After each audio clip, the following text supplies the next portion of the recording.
education and awareness of our people in South Africa, and certainly which will also result in an action plan that will come out of the discussions today.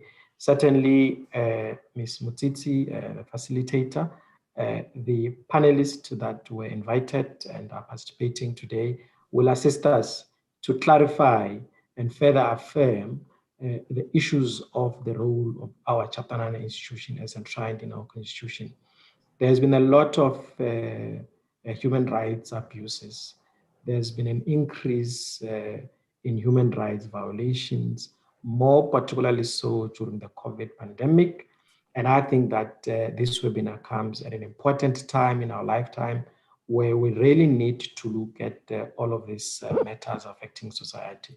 It might be in the areas of education, it might be in the areas of health, it might be in the areas of issues affecting sexual orientation. It might be on issues affecting housing and any other human right imperative as enshrined in our constitution.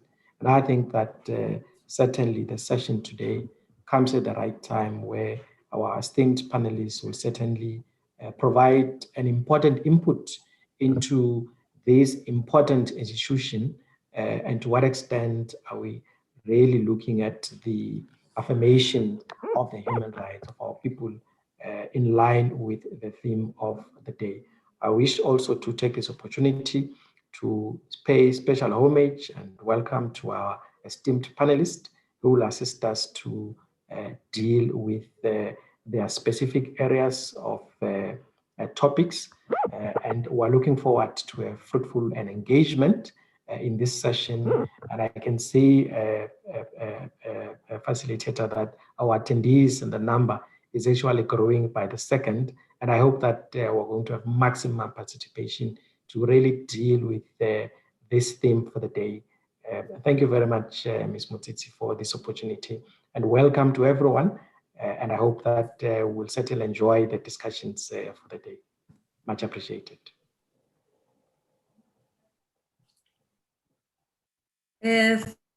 Thank you, Mr. Muhalaba. I'd like to welcome Ms. Mapaseka Steve Litsike, our fourth panelist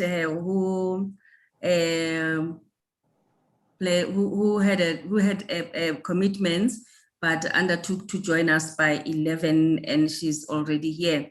Welcome, Ms. Litsike. Ms. Letsike, can you hear us? Can you hear me? I can hear you very clear. Thank you so much. Good morning to colleagues. So sorry for joining a few seconds late. Good morning. You may be aware on the panel we have Advocate Koleka Galega, the Acting Public Protector of PPSA. We also have Professor Majola from the South African, the chairperson from the South African Human Rights Commission. And we also have Ms. Noncedo Madube from the General Secretary of Equal Education. And the panelist who just gave an opening address is the Chief Operations Officer within the Office of the Public Protector. And we also have the CEO, Ms. Thandisi Banyoni, CEO for Public Protector South Africa. You're welcome, Ms. Letsike. We all know that 61 years ago on 21 March, protesting members of the Insibukeng in Sharpeville were callously shot and by apartheid forces. The events of the day and others under the oppressive apartheid government would play a role in shaping South Africa, what South Africa is today, especially when it comes to issues of human rights.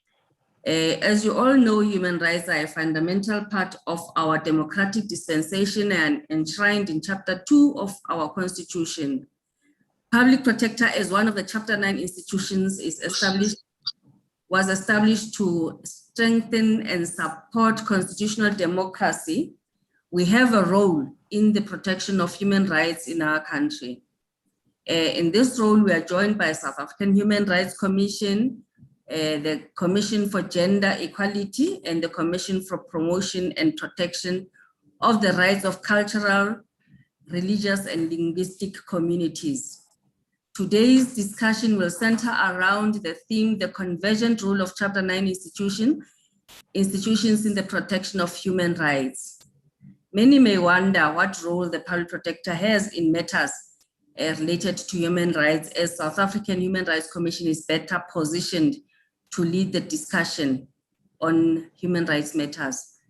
The public protector is an independent institution established in terms of Section 181 of the Constitution to strengthen constitutional democracy. And in terms of Section 182, it enjoins the public protector to investigate any conduct in state affairs or in the public administration in any sphere of government that is alleged or suspected to be improper or to result in impropriety or prejudice, to report on that conduct and to take remedial action.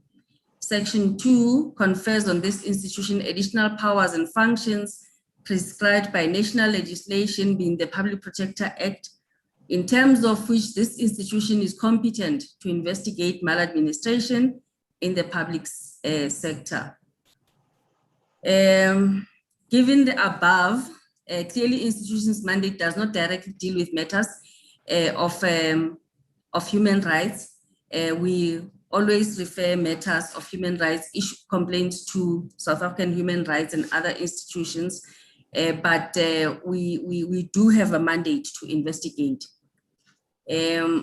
We recently intervened in a matter, as an example, in a matter between the municipality and an elderly person who had been waiting for an RDP house for years. He had been on a waiting list for a long time. And when he thought that his dream to own a house had been realized, his house had been corruptly given to another person.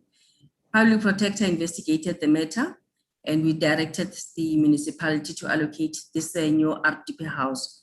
It is against this background that we have convened this virtual dialogue, and to enrich the quality of the discussion, we have assembled a panel whose members are drawn from various stakeholders in and outside government, with a direct role to play on matters related to Human Rights Commission.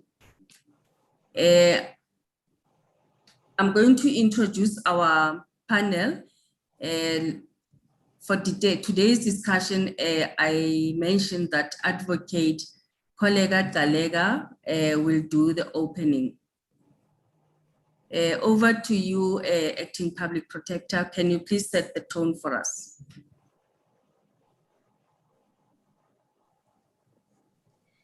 Thank you, Program Director. Ms. Mutsitsi, the Chairperson of the Human Rights Commission of South Africa, Professor Bongani Majola, Executive Director of Access Chapter 2, Ms. Mapaseka Steve Litsike, the Chief Executive Officer of Public Protector South Africa, the COO of Public Protector South Africa, Ms. Noncedo Madubude, distinguished guests, ladies and gentlemen. Let me also take this opportunity, Professor Majola, also to you as a fellow Chapter 9 institution, to introduce the new CEO of the Public Protector South Africa, Ms. Thandi Sibanyoni. CEO, you can just wave. Thank you. I firstly wish to send my warmest gratitude to the panel members who've taken the time off their busy schedules to join us today to commemorate Human Rights Day. Particularly, I thank you, Professor Majola, for the continued support and collaboration that the Human Rights Commission provide to us as Public Protector South Africa. The work that we continue to do together as sister Chapter 9 institutions clearly shows that democracy is at play. Together, we can ensure that we deepen and strengthen the democracy that we today enjoy. May we further hold a mirror to ourselves in this peer review type dialogue, which comes against the background of Human Rights Day, which we commemorated a few days back. Since 1994, we have commemorated this day annually in remembrance of scores of peaceful anti-past laws protesters and mourners who paid the ultimate human sacrifice on that fateful day in Sharpeville in 1960 and in Langa in 1985, respectively, at the hands of apartheid police. In paying homage to these martyrs of the struggle of an equal and inclusive society, we decided to hold this webinar in introspect as Chapter 9 institutions, interrogating the extent to which we can play a more significant role in protecting human rights. Our mandate as Public Protector South Africa, which is to ensure that we investigate, we report on, and make remedial action on any malfeasance by the state or within the state affairs or by state officials, any failure to act or any action which is prejudicial to the other person.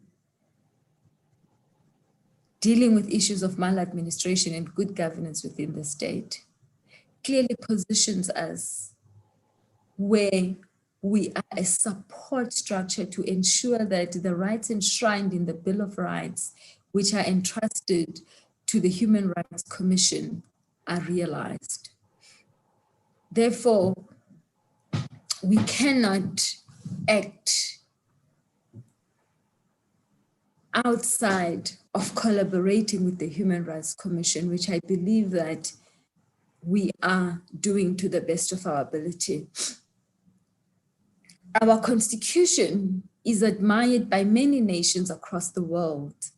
For instance, as Egyptians were preparing to write a new constitution in the aftermath of the Arab Spring, a leading US jurist, Ruth Bader Ginsburg, who was a visitor to the North American country, advised the drafters to look down south to South Africa as a benchmark. Asked in post-revolutionary Egypt in 2012 if Cairo should use other countries' constitutions as a model in the process of crafting theirs, Justice Ginsburg of the US Supreme Court reportedly said the following, I quote, "I would not look to the United States Constitution if I were drafting a constitution in the year 2012. I might look at the Constitution of South Africa. That was a deliberate attempt to have a fundamental instrument of government that embraced basic human rights and an independent judiciary. It really is, I think, a great piece of work that was done." I unquote.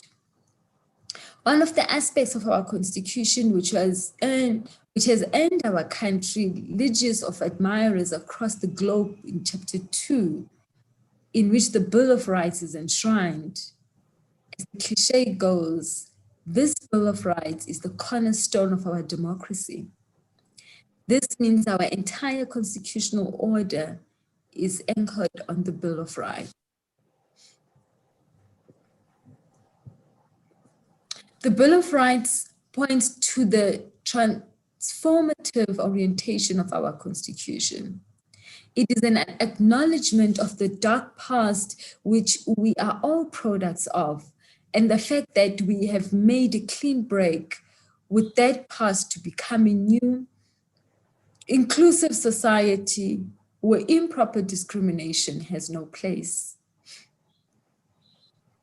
In that chapter of our Constitution, you will find the right to equality, human dignity, life, privacy, freedom of religion, belief in opinion, freedom of expression, the right to assemble, demonstration and picketing and petition, freedom of association and political rights, such as the right to vote, which many did not enjoy before.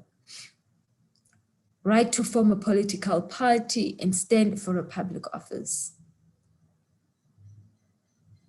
Also found in this part of the Constitution are freedoms of movement and residence, freedom of trade, occupation and profession, property rights, right to housing, education, access to information, access to courts, language and culture, just administrative action, and the right to health care, food, water, social security. And most importantly, the children's rights.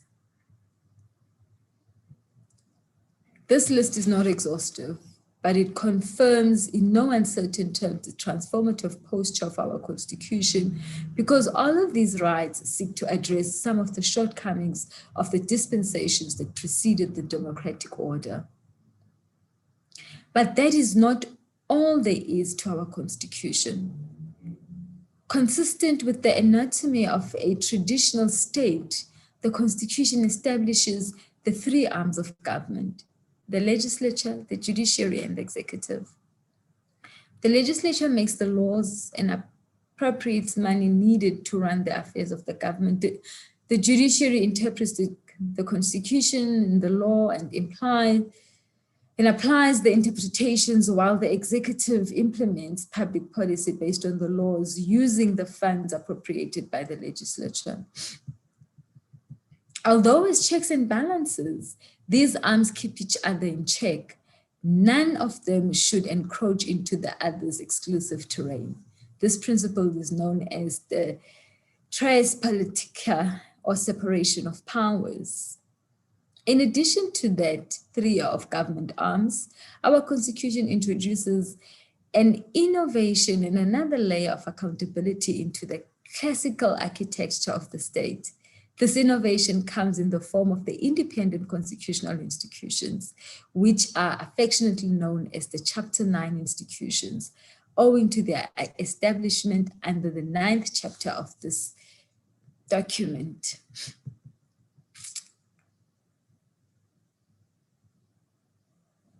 Jointly as these constitutional institutions, we carry the mammoth and overarching task of strengthening our constitutional democracy.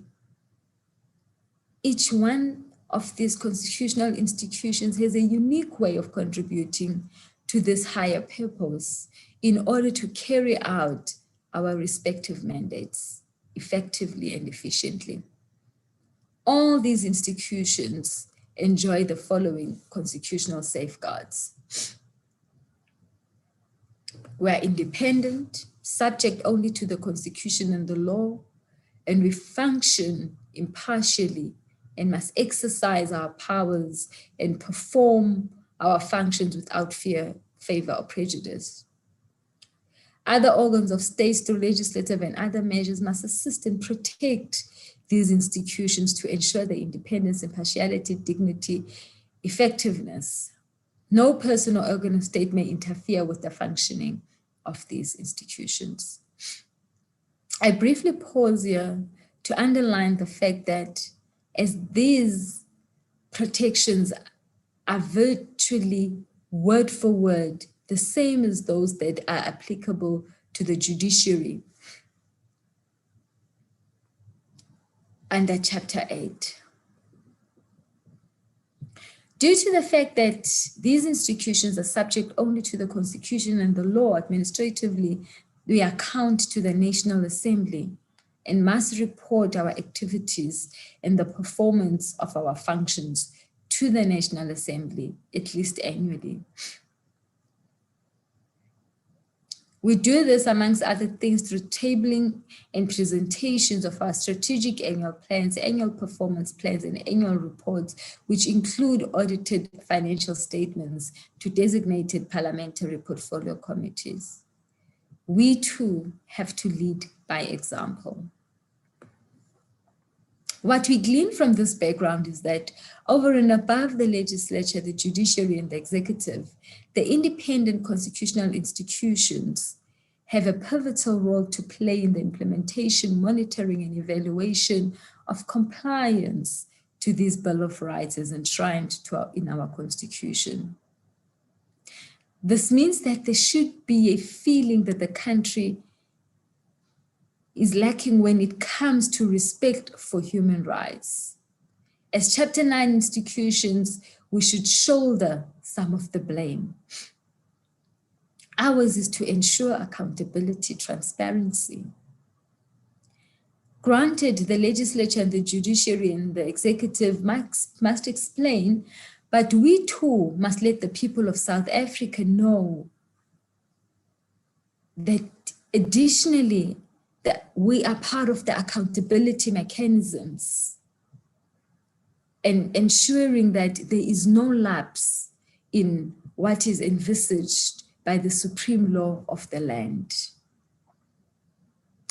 In the lead up to and post March 21, commemorators and thought leaders have had a lot to say about the post-1994 state's track record where the respect for human rights is concerned. A lot of what has been said is regrettably unflattering and painted as a sad portrait of a country that emerged out of an apartheid as a beacon of hope and an epitome of a conquering human spirit, but has since seemingly floundered in some respects.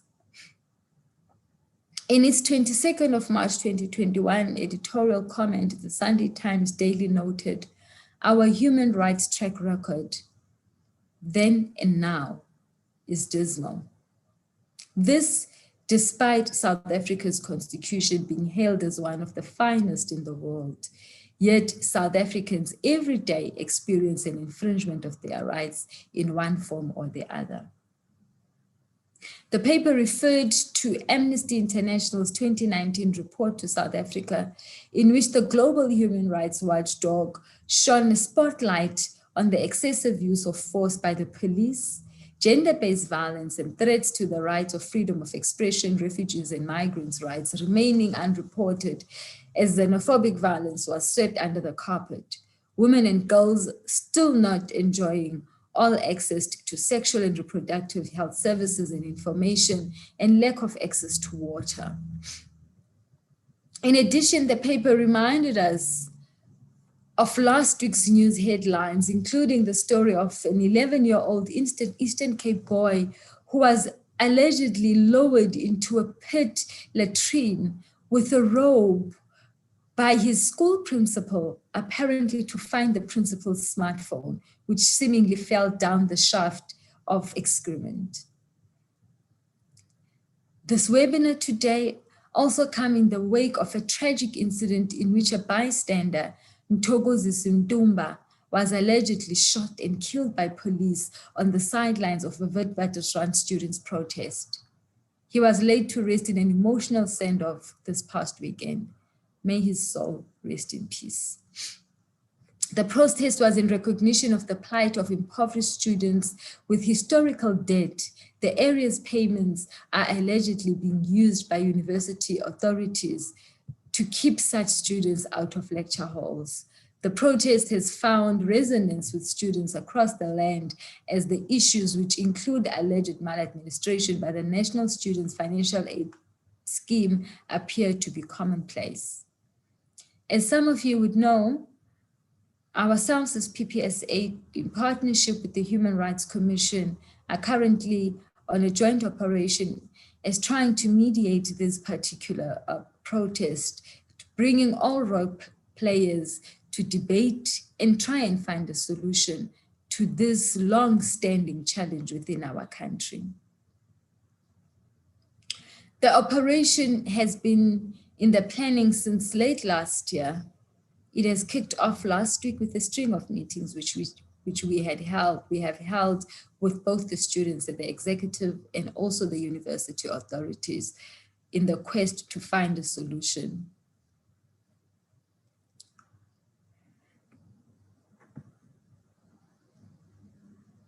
I would also just like to refer to a soundbite from a political analyst, Professor Lgbti, who argues that while the Bill of Rights is aspirational, not enough is being done to try, to the extent possible, to live up to those aspirations. This brings me to the theme of this engagement, the convergent role of Chapter 9 institutions in the protection of human rights. There is no doubt that we know and understand our respective constitutional mandates as Chapter 9 institutions. And just as no doubt exists that we have made inroads in the execution of our mandates over the years. However, there is always room for improvement. One of the key questions to pose to this esteemed panel is how can we as Chapter 9 institutions be more proactive and therefore preventative rather than arriving on the proverbial scene post facto when the damage is already done?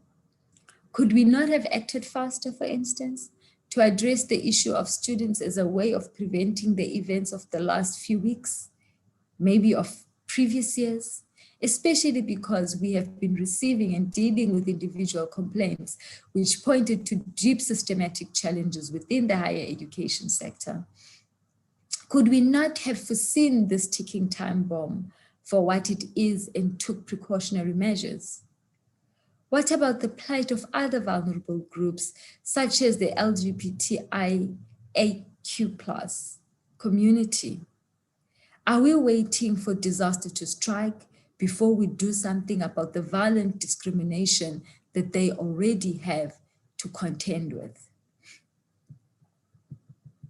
Then there are women and children, the disabled, the religious, linguistic, and cultural communities whose plight also came into sharp focus following the recent untimely passing of Isilo Samabandla Onke, His Majesty King Goodwill Zwelithini Kabheki Zulu. May his soul rest in peace. Most, if not all of us as Chapter 9 institutions have the power to intervene on our own initiative. This creates an opportunity to proactively look into systemic problems as opposed to sitting back and waiting for individual complaints. To what extent have we exploited these powers to cushion people from potential human rights violations and above all else, live up to our shared purpose of strengthening constitutional democracy? These are for me some of the key questions that we ought to deal with in this session. It is a good thing that we discuss on the eve of a new financial year. Perhaps the outcomes of this dialogue can inform the approaches we adopt going forward into the 2020-2021 financial year. Importantly, I would like to hear from Access Chapter 2. Often as state institutions, we make the grave mistake of speaking amongst ourselves about issues affecting people without talking to those people. How can we engage more and engage better? More than ever before, we need to always encourage the participation of those with lived experiences of the social ills we exist to cure, so we can get it from the horse's mouth and obtain their inputs as we go about sparking policy and system reforms. I look forward to impactful discussions, which will hopefully alter the way we have been doing things as Chapter 9 institutions and enhance our mandate. This is important because we have a huge responsibility not only to strengthen constitutional democracy, but also to help our country meet this sustainable development goals, all of which already find expression in and resonate within our Bill of Rights. I thank you. Thank you so much, Acting Public Protector. I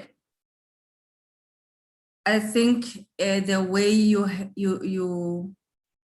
you spoke about infringement of human rights in the country, our record being dismal, we see every day people's rights are being infringed, people are dehumanized, are humiliated. We as Chapter 9 institutions, as people who are having authority in governments and ordinary citizens, must know and be aware of the Bill of Rights and must make sure that we protect each and everyone's human right. Our next speaker is Professor Majola, the chairperson of the South African Human Rights, who will educate us on how best the Chapter 9 institutions can collaborate to protect and promote fundamental human rights. Over to you, Professor Majola.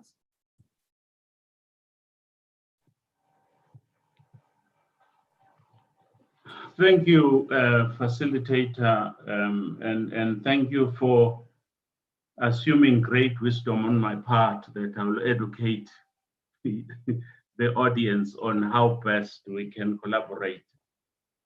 I can simply just throw a stone in the forest and hope that it will hit one bird rather than educate everybody. But first of all, I'd like just to greet everybody here, particularly the Acting Public Protector and all the dignitaries that are here.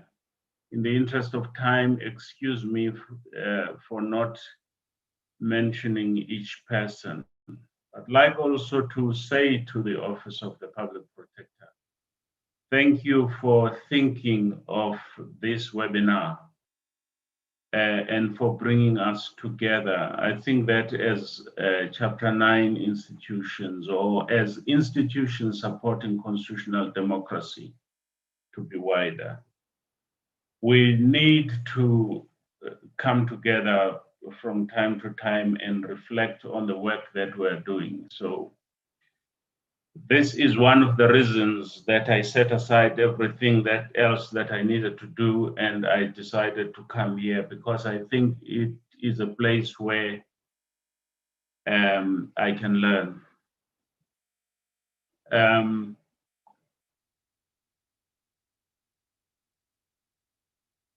In my view, this is a month to reflect on human rights, and that is why we have called it the Human Rights Month. We need to reflect on where we are with promoting and protecting human rights in this country.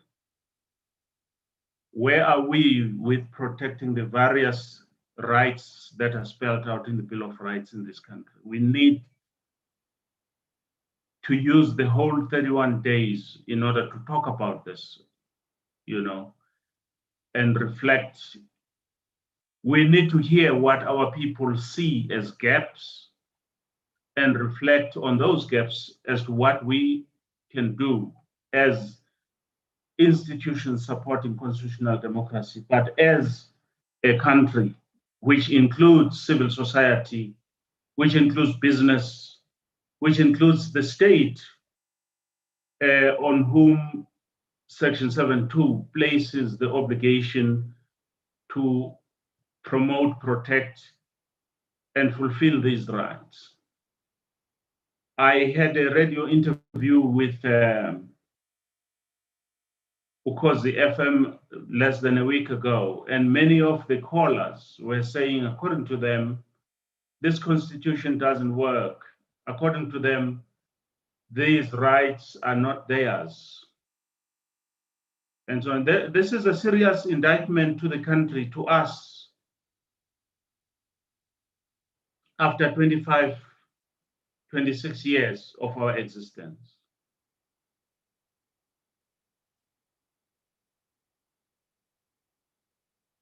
So it raises the question, when we are saying on 21 March, we are commemorating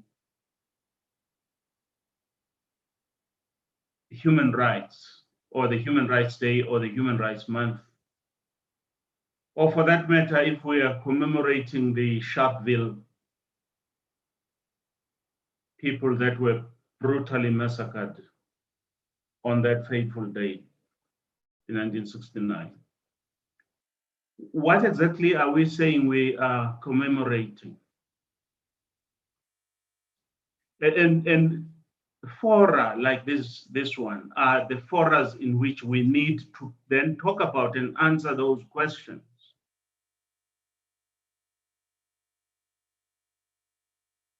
We need to give answers as to what we're going to do with the despair that is beginning to show in the form of people saying this constitution is not helping us, it's not for us. The despair that we see in the conduct of people who take the law into their own hands because they have no access to housing, no access to water and sanitation, no access to jobs, no access to food or education or healthcare.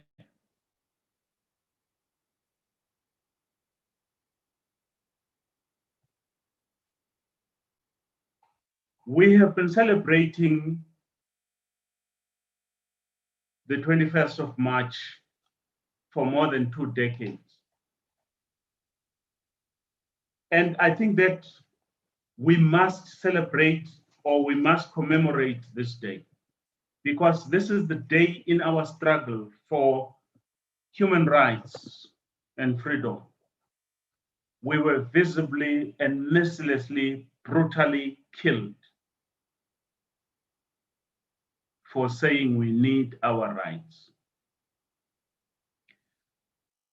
Before we got killed, we were demanding that South Africa should be a country that is democratic, that is governed by human rights and the rule of law. So the question is, while we must always remember and honor those who were brutally murdered in Sharpeville in 1969, does the event of itself not call upon us to honor them, not by repeating that they were killed, but by bringing about the change that they were advocating for and for which they died? Year in and year out, we commemorate the fact that they were killed for demanding that they be given their rights.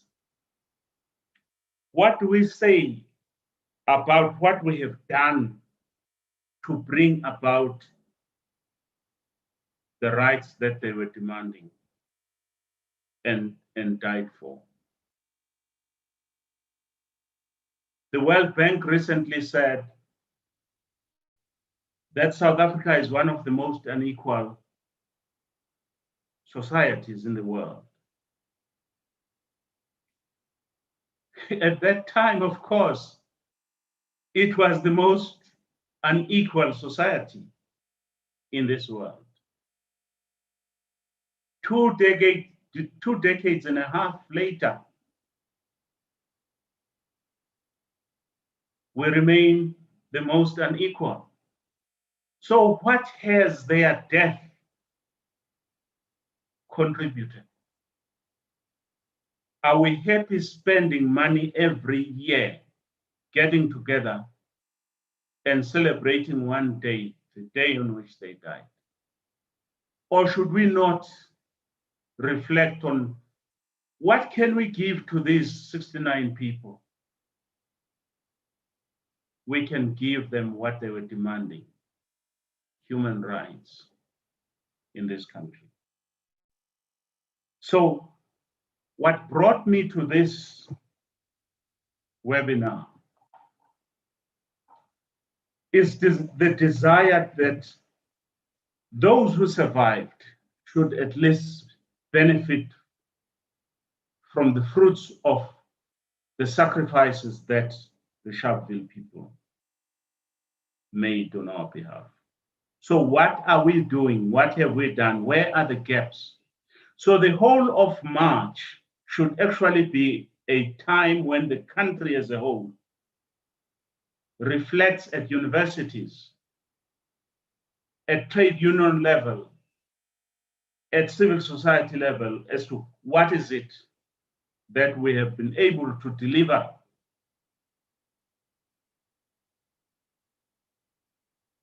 Well, that was not what the main thing I was asked to talk. The main thing I was asked to talk about is how best to collaborate. At the moment, each institution is doing its own to the exclusion of all others. I think these institutions should not only share information, but especially where mandates overlap, they should discuss and come up with strategies on how they can collaborate on the overlapping areas and beyond those overlapping areas. For example, the mandate of the CGE is to promote gender rights. At the same time, the mandate of the South African Human Rights Commission includes the promotion and protection of all rights, including gender rights. The same is the position with the relationship between the South African Human Rights Commission and the CRL and the public protector. So in terms of section 184(2) of the Constitution, the mandate of the Commission, the South African Human Rights Commission, is to educate the public about their rights. Section 19(3) gives every citizen the rights to vote and to stand for public office, and if elected, to hold public office. The mandate of the IEC includes ensuring that the elections are free and fair, according to section 191(b) of the Constitution. So there are opportunities for collaboration when you look at all these mandates. I mean, I'm just taking these as samples. But does the Human Rights Commission collaborate with the IEC on voter education? I see.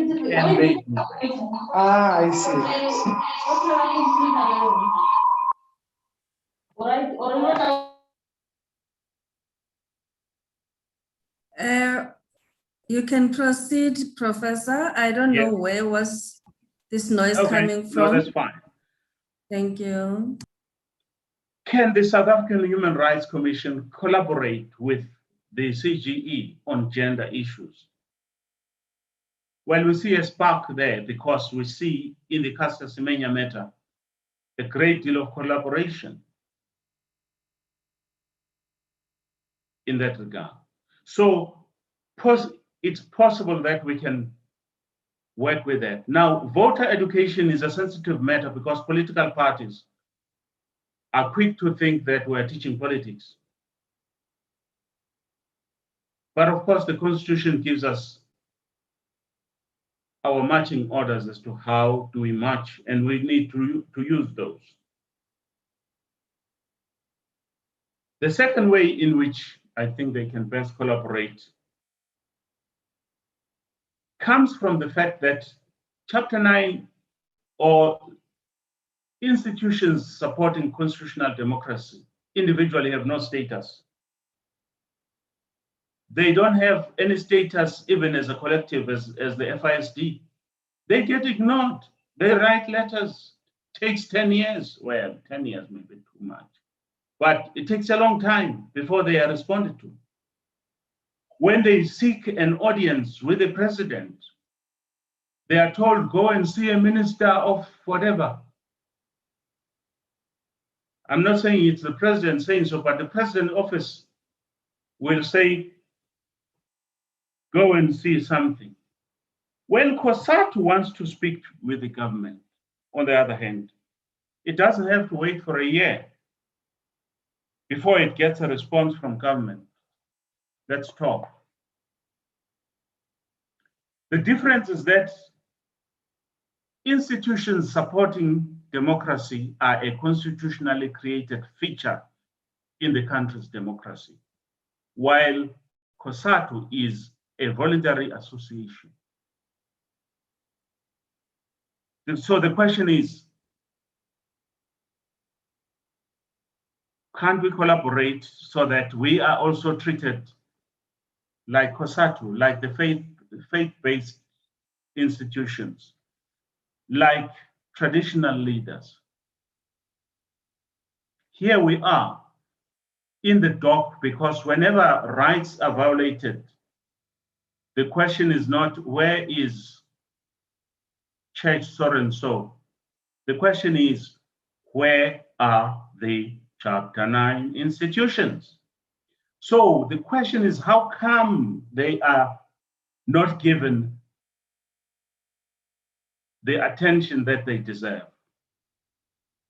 Section 181.3 of the Constitution says to all organs of state that these institutions must be given the assistance they deserve. And this is repeated in the legislative mandates of some of them. But you write a letter to the Minister of X and you get a response 4 months later, 6 months later. In my case, I've had a situation where I get a response 1 year later. And the PA keeps on writing to say, but when are we getting the response? And it is not an old thing. Even this year, I've had to write to the minister and write and phone and send SMSs, get no response. Because this is an institution supporting democracy. Why should our government, when it speaks internationally, say, oh, we pride ourselves of human rights, and yet they cannot speak to institutions that they created in their own constitution to support human rights? These are questions that we need to begin to talk about when we are talking about Human Rights Month. So why is it like that? It's not as if we sit in our offices waiting to speak to ministers or the president. We know they are busy, but we're also busy. So when we are compelled to speak to them, it's reasonable to expect that they will give us an opportunity to say what we would like to say, or to refer us to people who will listen on their behalf and report to them what we are saying, and that we should get responses to what we are saying. But we're not getting that. We are not getting that. So we can collaborate if we come together as institutions supporting democracy. But we are not coming together because some of us feel, no, there is no problem there. The most serious problem is that we as institutions do not see this problem the same way. I recall that when we met last year with the Minister of COCTA, Minister Nkosazana Dlamini Zuma, and I thank her. I thank her for taking the time to meet us. I raised this problem that we get ignored, that we do not get the support that is promised in Section 181.3 of the Constitution. Who responded? The former chairperson of the FFC, and may his soul rest in peace, who countered by saying that there's no problem here because I and Minister Mboweni have got cordial relationships. We phone each other. When I write, he responds. And therefore, the rest of the institutions have to live with an undesirable situation. So if we want us to be taken as institutions seriously, the injury to one should be the injury to all of us. We can't say because I can call Minister so-and-so in the depth of night and they will pick up or return my call. Then it doesn't matter that there is no problem. We have got to see the problem in a global way. So until we do that, we cannot best collaborate. Finally, I think that we should always bear in mind the letter of Section 181(2) of the Constitution, which says that these institutions are independent and subject only to the Constitution and the law, and that they must be impartial in the exercise of their powers. But at the same time, they must exercise their powers and perform their duties without fear, favor, or prejudice. So my thinking is that if we bear those in mind and do our work without fear, and we see this in the global way, to say, listen, as institutions supporting democracy, we are not really being treated within the terms of Section 181(3), and we demand that we be treated within those terms. We are then able to do our work and do our work best. We are underfunded. Our budgets get cut. Human rights have to go on,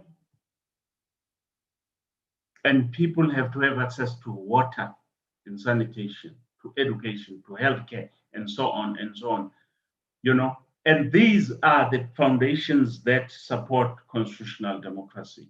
I apologize for taking too long. Thank you. Well said, Professor.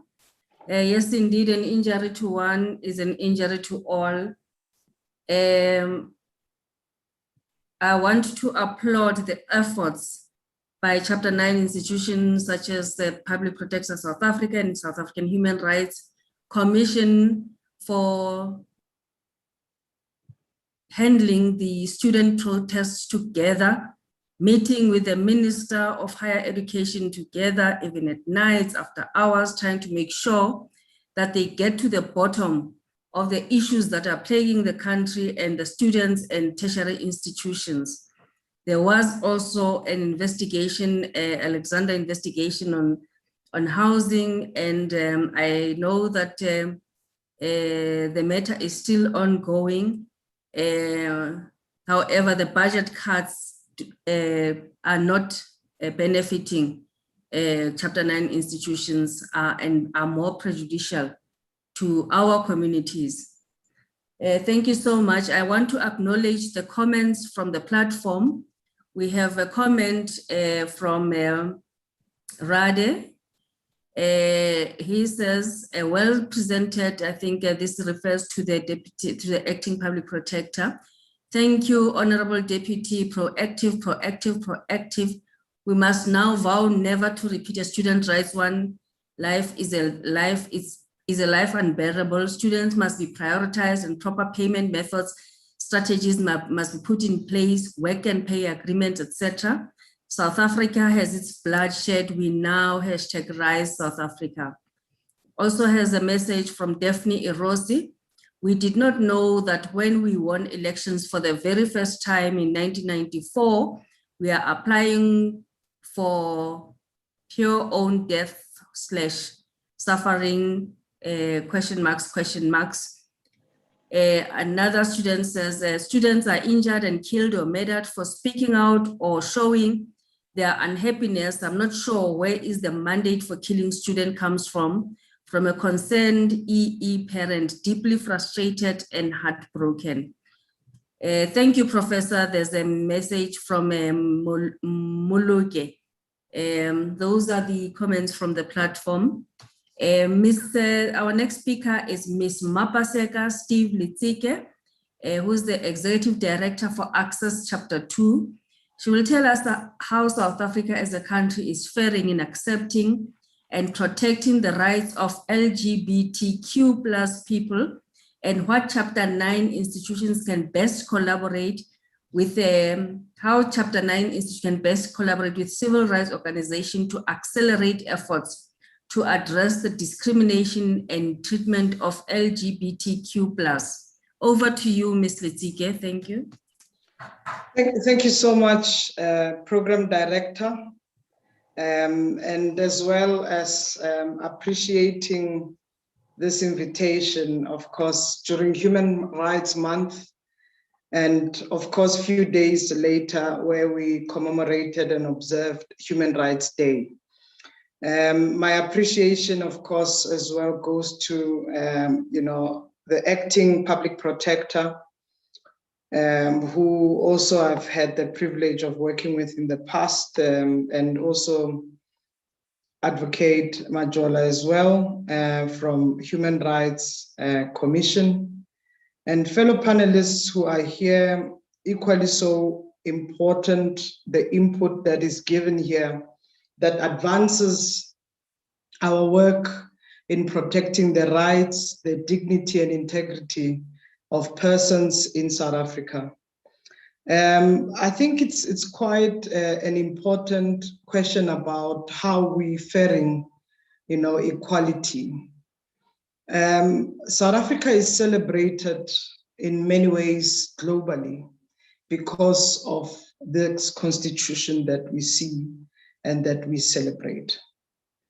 This constitution that has actually guaranteed the rights for all persons on the basis of equality, freedoms, associations, but also embedded in the Bill of Rights, which is the protection and promotion and fulfillment of the very same rights that we celebrate. Now we speak about LGBTI persons, and I don't want us to speak about LGBTI persons out of context of human rights. We must speak about individuals, we must speak about everybody, that we perceive rights, that rights are a privilege for all on the basis that they are human beings.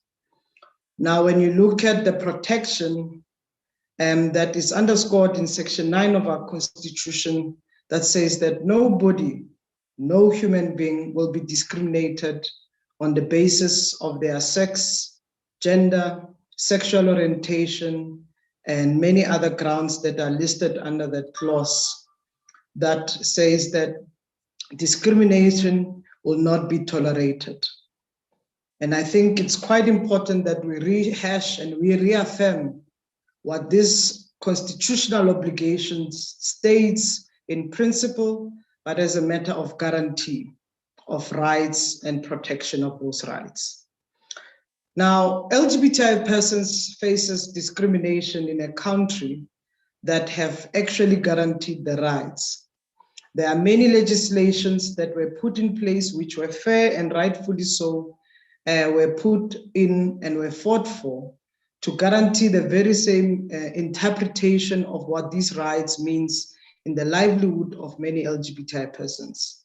Now, when we speak about discrimination against LGBTI persons, that undermines the human rights principles outlined in the very same constitution that protects human beings and human rights. Yet discrimination and violence against persons in the LGBTI community are all too common and are actually a growing phenomena in the country, where we see homophobia, biphobia, and transphobia attitudes, which remain deeply embedded in South Africa, and of course, again, in many countries. I think one cannot walk away from the idea that what contributes to this high level of discrimination and violence. We also are dealing with this in the back foot of the colonial legacy.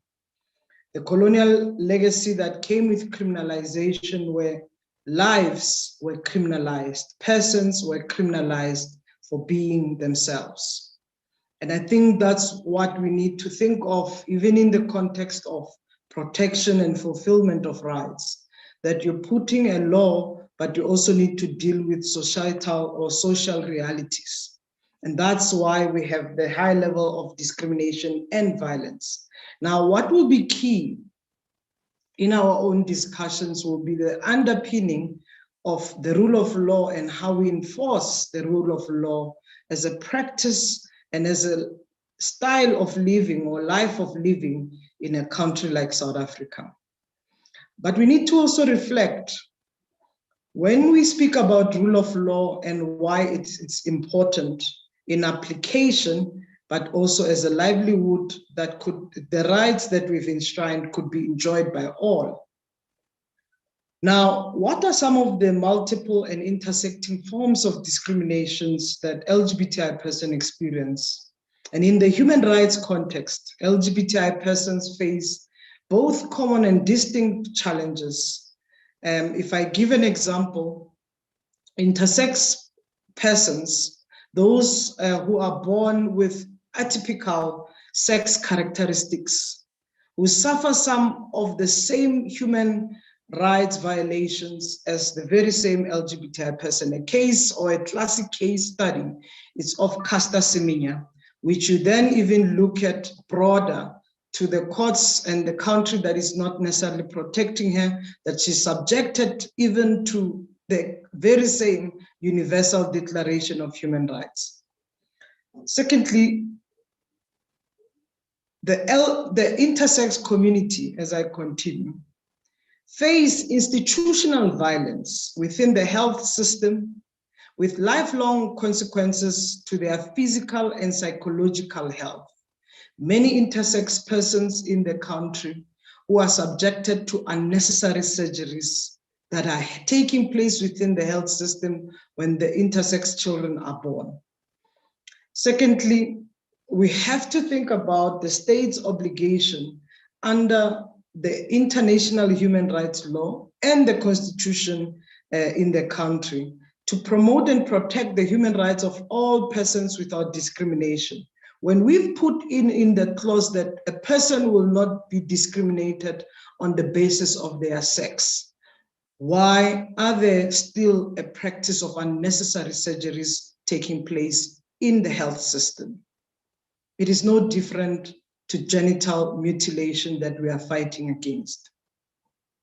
Again, when you look at the issue around some of the risks that are taking place or some of the pressing concerns around discrimination, so long as people face discrimination, biasness, and violence based on their sexual orientation, gender identity, and sex characteristics, we must continue to fight, as Advocate Majola had alluded. When we have Chapter 9 institutions here that must continue to fight, that must continue to be independent, that must be supported, we rely heavily as civil rights movements, as human rights organizations, on the very same Chapter 9 institutions, because those rights are embedded to continue the function. Now, some of the core legal obligations of states to protect LGBTI persons. Protecting LGBTI people from violence and discrimination does not require a new set of human rights laws or standards. In our country, something that has been pending for so long, which includes hate crimes legislation, hate speech legislation, are some of the pending cases. But otherwise, many other legislative pieces are fit enough to actually be upheld. The country, South Africa, is actually required to safeguard the human rights of LGBTI persons, because the rights of LGBTI persons are not special rights, are human rights that we've embedded. That means that we have the obligation as a country to protect individuals from homophobia, biphobia, and transphobia violence. We have to prevent the cruel and inhuman and degrading treatment that LGBTI persons experience. One of the projects that we are working on currently as Access Chapter 2 is addressing what we call conversion practices. There are harmful conversion practices that are still continuing in the medical or health space, in the traditional and even the cultural space that is taking place. When we were conducting some field work 2-3 weeks ago, actually, we had a focus group in Mpumalanga. I came across a young 21-year-old who spent 1 year in juvenile when she was 16 years old. Because she came out to her parents said, "You will not be lesbian in my house." They opened a case against this child, and she was arrested and spent a year full in juvenile. I have never come across such, and it clearly stipulates that conversion practices are still taking place. And right now, the state resources are even used to legitimize and give credit to the conversion and harmful practices. We need to review what we have said as clearly what we meant in protection of rights. How do we prohibit, even as a country, discrimination based on sexual orientation and gender identity for that matter? But also, how do we safeguard freedoms of expression, association, and peaceful assembly even of LGBTI persons? One of the biggest challenges that we are looking at, South African Human Rights Commission had registered a case over, this is 2021, in 2008. And this case was received as an unprecedented, with complaints, over 350 complaints that were submitted. And of course, with the press ombudsman receiving over 1,000 complaints. I want to make an example of this John Twelani case, where a journalist of such nature, John Twelani, penned down in 2008 an opinion piece for the Sunday World, or Sunday Times rather, with the headline, "Call me names, but gay, it is not okay." John Twelani further wrote with offensive statements, even in that article, "Homosexuals and their backers will call me names, printable and not, for stating, as I will always done, my serious reservation about their lifestyle and preferences, sexual preferences. But quite frankly, I don't give a damn. Wrong is wrong." That article that was written by John Twelani was accompanied by a cartoon of a man marrying a goat with a caption, "When rights meet, or when human rights meet animal rights." I'm raising this because currently the Constitutional Court is met with this case that has gone through various court systems in the country, which South African Human Rights Commission have taken. And of course, there was a judgment by the High Court, in which the appeal process was undertaken and had gone through the courts of appeal. I'm raising this because when rights, which in this case, it's an issue of freedom of speech that John Twelani, as he has passed on, and his soul may he rest in peace. When rights in this case come into clash, what freedom of speech would mean, but how these rights come into clash, the equality and integrity that was guaranteed in the Constitution was not safeguarded. Shouldn't we be thinking about equality and dignity that must guide us as part of advancing rights? Shouldn't all the Chapter 9 institutions whether from the Human Rights Commission to the Public Protector, CGE, and even the CRL for that matter? Shouldn't we work closely together with the LGBTI organizations to underpin why rights are not protected now with a 25-year-old documents that have guaranteed these rights? I think it's a big concern. I listened very carefully to Advocate Majola with clearly distincting the challenge of Chapter 9 institutions, the relevance of Chapter 9 institutions, and how undersupported they are, because rights are at risk.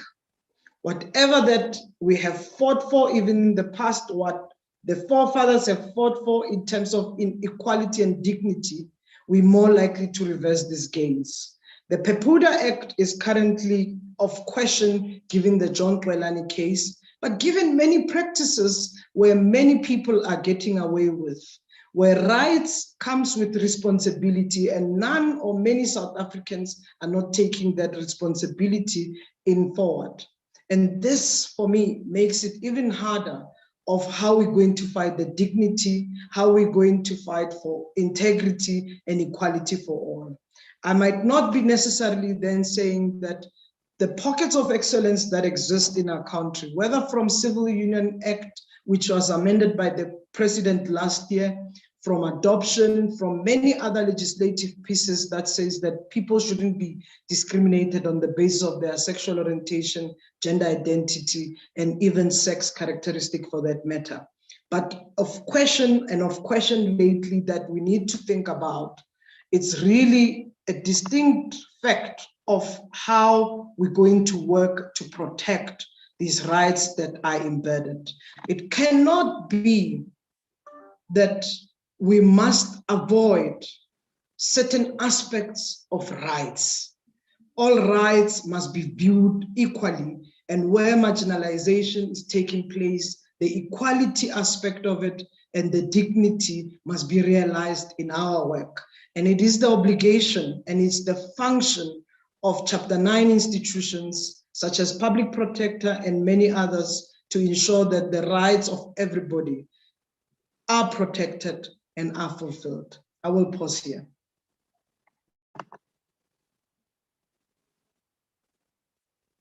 Thank you so much, Ms. Letsike, about sharing with us. Yes, indeed, there should be more education, more awareness regarding human rights in the country. It's said that we have the best constitution in the world.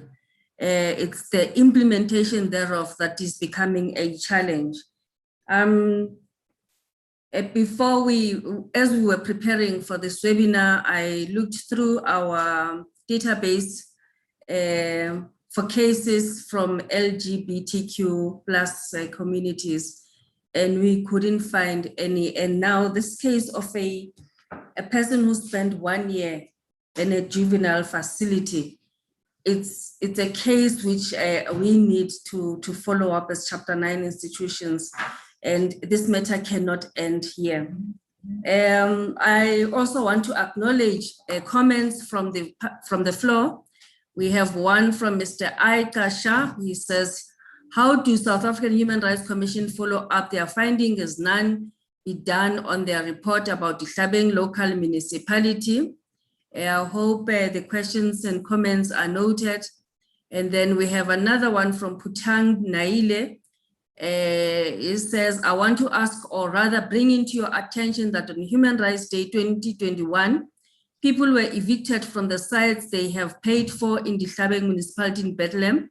We are of the view that the matter was taken to court and the court ruled in favor of the municipality, even though the officials were in charge of such acts. The court said people were supposed to be out of by the 6th of May 2021, but the municipality breached their process and decided to evict them on Human Rights Day. It was quite disturbing as sharply fallen soldiers died because of the same issue, land. So what further steps can be taken to make municipality account for their damage caused? I thank you. And we have Daphne Irosi who says, please panelists, help me understand how are we supposed to exercise on human rights and where do we go from here? Please help me understand from Mem Daphne Irosi, very concerned and worried about our questionable democracy. Anonymous attendee is saying human rights are about the people on the ground and their protection against the abuses of the same. Are people even clear and knowledgeable of these rights? What more can be done collaboratively to educate them on the Bill of Rights and what they can do when these are violated? And the last one that I will take, Anonymous, regarding securing of accountability through answerability and enforceability. Are these adequate to secure the rights of the people? Do these empower the Chapter 9s to be effective in their roles? I'll pause here and I'll come back to the other comments and questions. Our last speaker on the panel is Ms. Noncedo Madube-Dube, the General Secretary for Equal Education. She will educate us on the provisions of the Constitution which entrenches the right to basic education. After 27 years of democracy, how is South Africa performing in terms of protecting the rights of children to education as well as promoting equity and strengthening support to previously disadvantaged schools? Over to you, Ms. Madube-Dube. Thank you so much, Toriseng. So, igama lami nguNoncedo, I'm the General Secretary, Equal Education. And I wanted to start off with just describing what equal education is. And in that, sort of acknowledging and appreciating the invitation today. Because Wonkomdu that's spoken here has spoken about this idea of where we find our human rights. And the ways that we need to sort of prioritize communities and those that are most marginalized in order to exercise and find fruition and flourishment in the human rights. And that is exactly what we represent on this panel. So equal education is a hybrid sort of formation. We are a social movement that is youth-led. The average age of staff inside equal education is about 22 years old. So it's young people organizing school communities, building state capacity through provincial campaigns that address education inequalities and national campaigns that address education inequalities.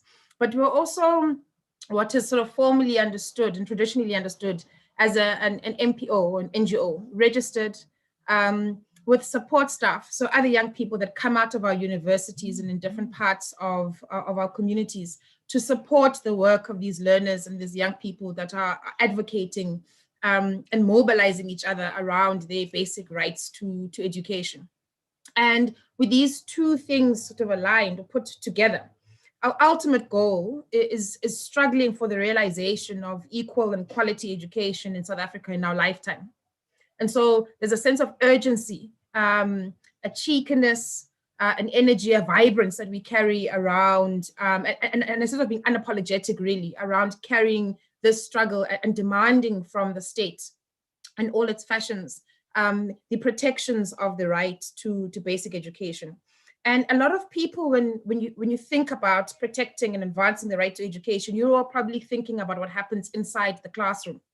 But I think the very curious position that we found ourselves in, and many, or Janet Love will know the history of equal education, know that because we talk to learners and members of the school community on a daily basis, what we found to be the biggest hindrance to equality in our education system and the protection of rights are the social wage conditions and issues that learners experience on a daily basis. So the difference in the experience of being a learner inside a school in Rondebosch and a learner inside a school in the northern parts of KwaZulu-Natal is fundamentally infrastructure and resourcing in those school communities. So learners have said to us, look, we want to move and mobilize others around campaigns for scholar transport because we are walking more than 5 kilometers to school and 5 kilometers back. Many have said to us, our school buildings are deteriorating, have been built in excess of 30 years before we've entered the schooling system. And so infrastructure is a major challenge for our education system and realizing the right to equal access in that regard. Toilets, water, so sanitation more broadly is an enormous challenge. Well, Advocate Galega mentioned what happened in a school in the Eastern Cape about 2 weeks ago.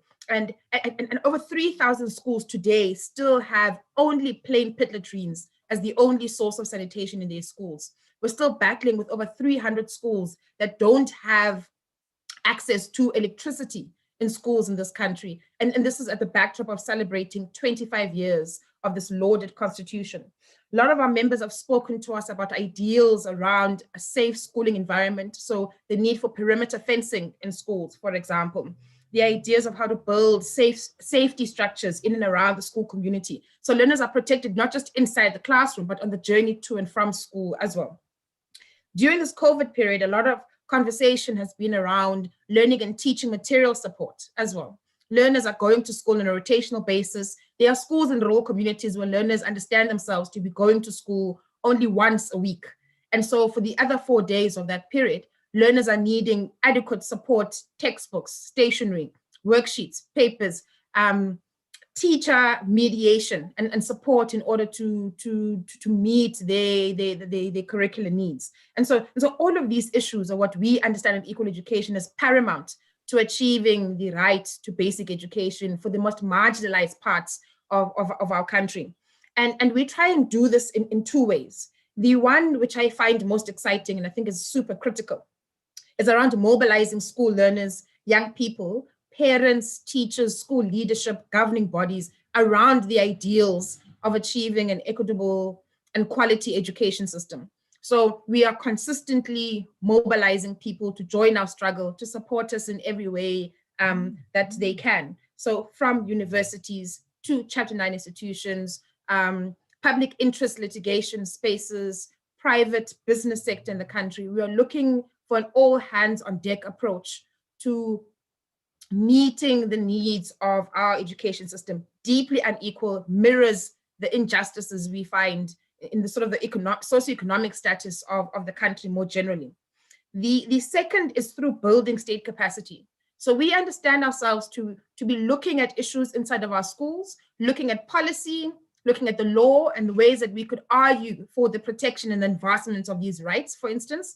But we're able to have advise provincial, local, and national government on ways to best ensure that our policies, what's on paper, translates to the experience of learners, teachers, and principals inside schools or on the ground, as we call it in our terms. And so the idea of being able to advise state on how you're probably meant to implement programs and agendas is part of our daily work.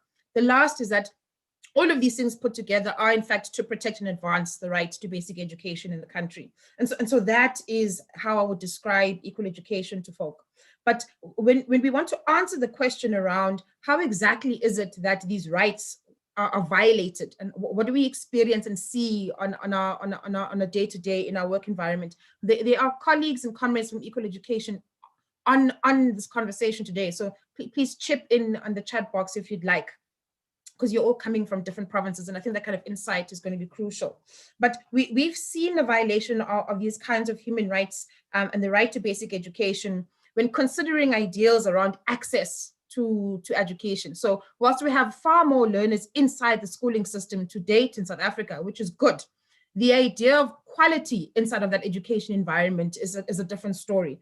Progress in ensuring that learners have their most basic needs has been very slow, and at the moment we feel has been halted by the agenda of the current government and the state as a whole. And I'll explain to folk just now why I feel progress is completely halted. But some of the issues that we are sort of coming up against are around food insecurity. So the right to the school nutrition program or the feeding scheme in schools has been compromised. And we're still arguing that the Department of Basic Education, the state, the presidency's department need to be sort of fast tracking and deliberately thinking of ways to allow learners to access school meals, whether they're at school or not. Because at the moment, the school nutrition program is open for learners to enjoy a meal, but on the days they aren't at school, so that'll be the 4 of the 5 days in the week, they don't have access to this food, which means the ripple effect for children in particular, in light of the food insecurity crisis in South Africa, is going to be a problem that we're going to bear the brunt of for the next couple of years. Sanitation and water, I've mentioned, many schools have lost budget and money that has been allocated to ensure that there's at least a JoJo tank with water inside of it in schools on a daily basis. There are schools that don't enjoy this privilege. Sanitation is a massive crisis. We've spoken about the plain pit latrines and those sitting in the thousands still.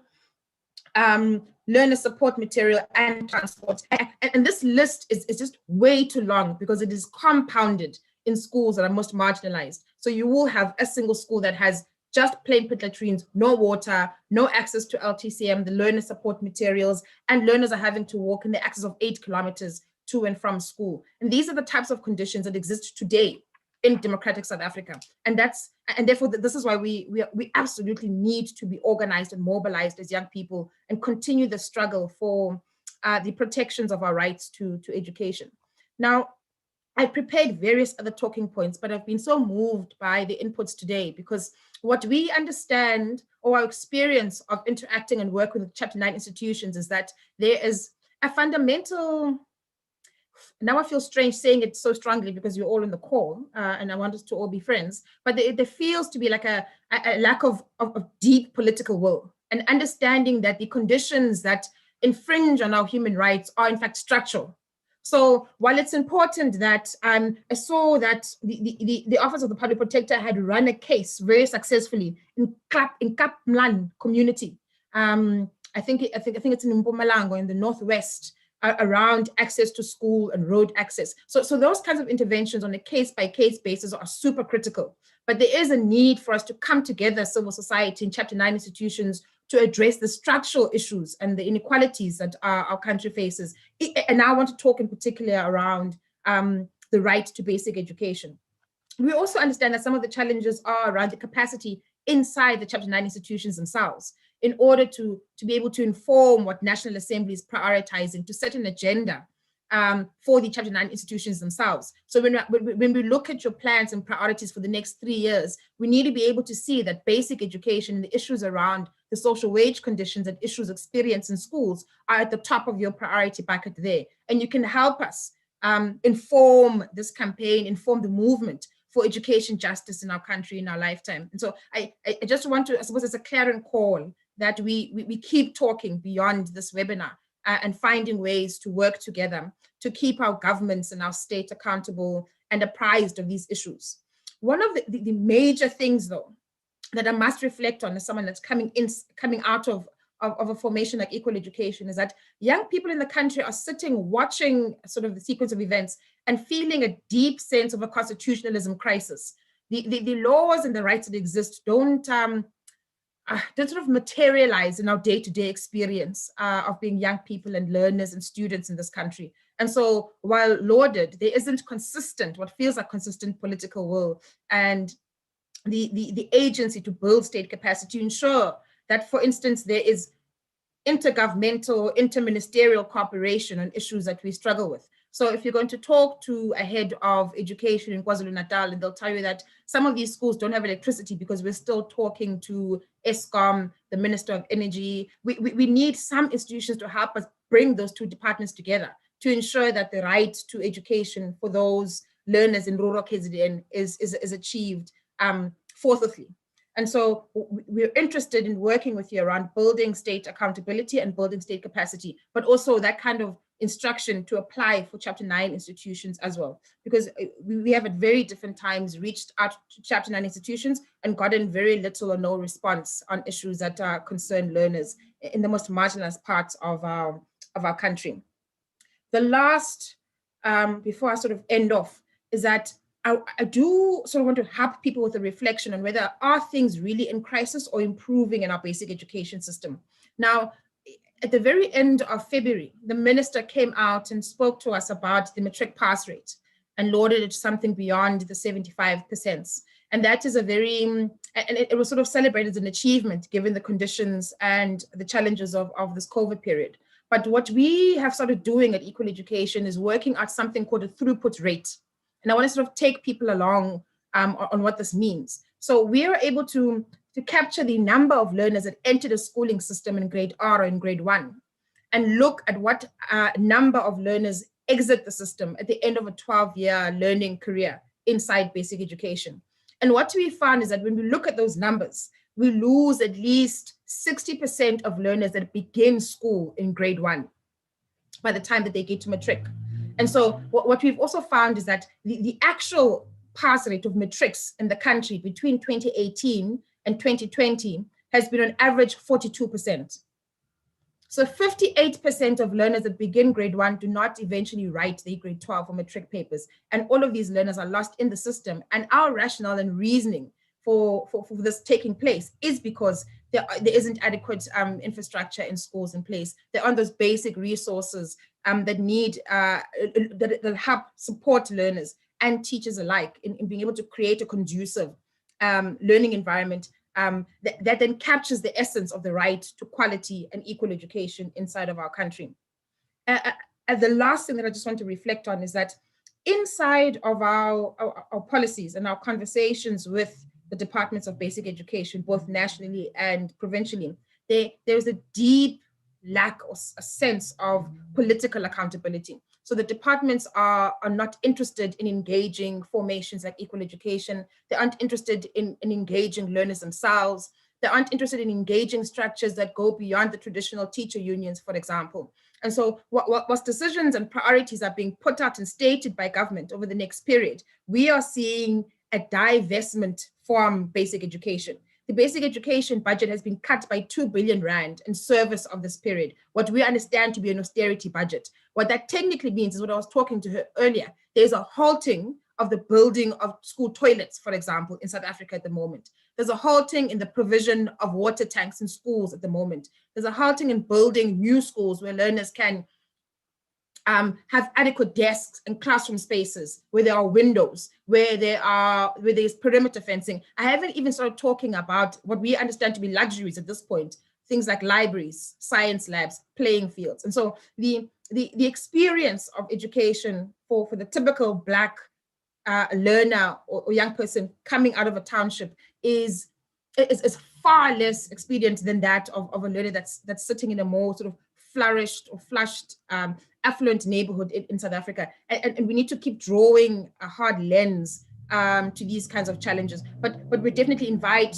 the Chapter 9 institutions to join civil society and have more of these kinds of engagements, so we can directly inform with testimonies the experience of people inside the sort of broader objectives of the rights framework or the human rights framework. And so Human Rights Day for us was a day to take stock, but also to think quite critically about how we're going to organize ourselves as young people towards the issues that we are still confronted with, and are welcoming and inviting others in different parts of the sector to join us in the struggle for quality and equal education in our lifetime.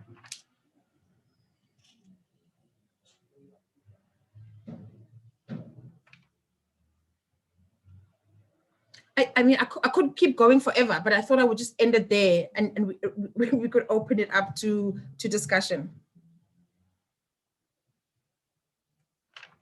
Thank you so much. I was listening with so much interest. You know, even if we spend the whole day, the conversation regarding infringement of human rights, we will never be able to cover what we are hearing today. I mean, today it was about LGBTQ plus issues and education and human rights from South African Human Rights Commission versus the budget limitations versus aggravated infringement of human rights.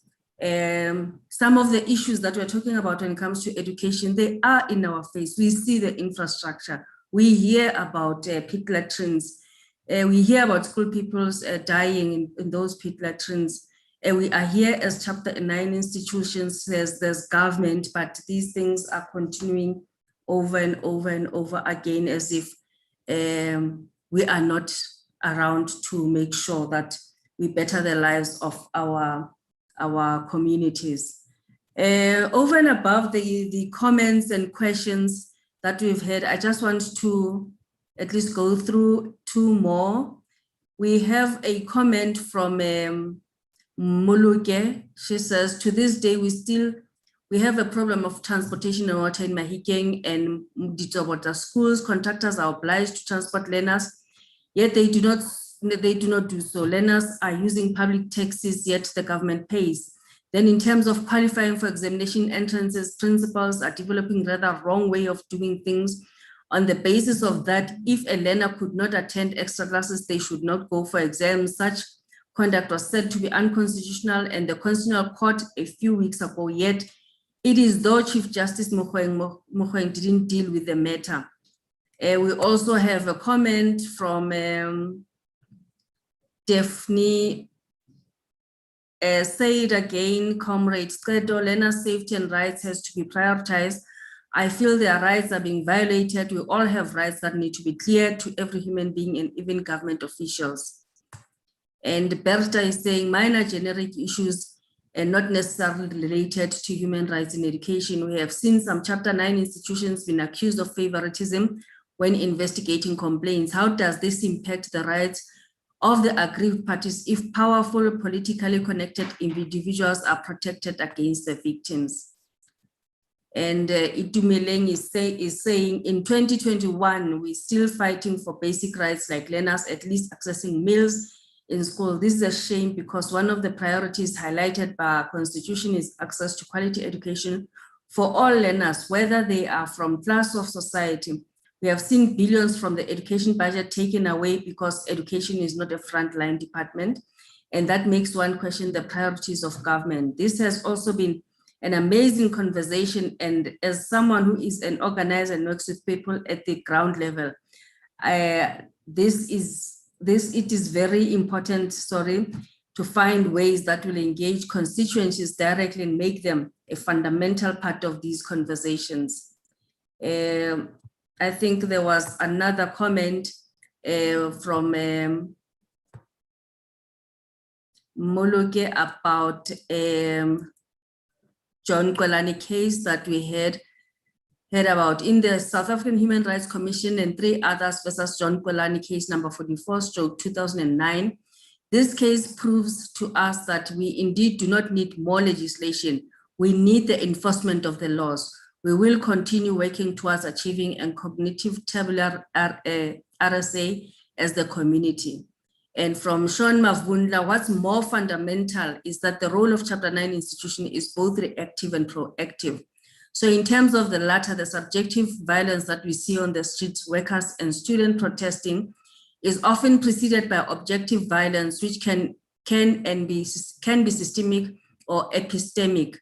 Question, what have the Chapter 9 institutions been doing to address this objective violence, and how can they better collaborate with workers and students in addressing and eradicating this form of violence they are subjected to?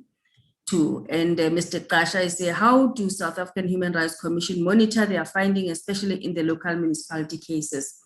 Thank you to our panelists.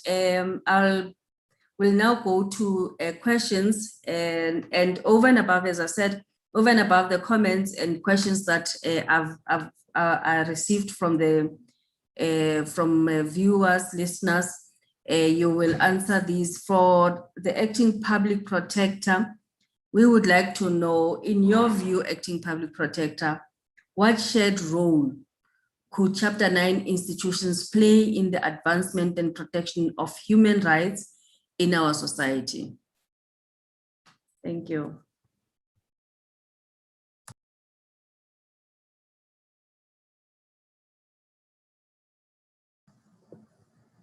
Thank you, Ms. Mutiti.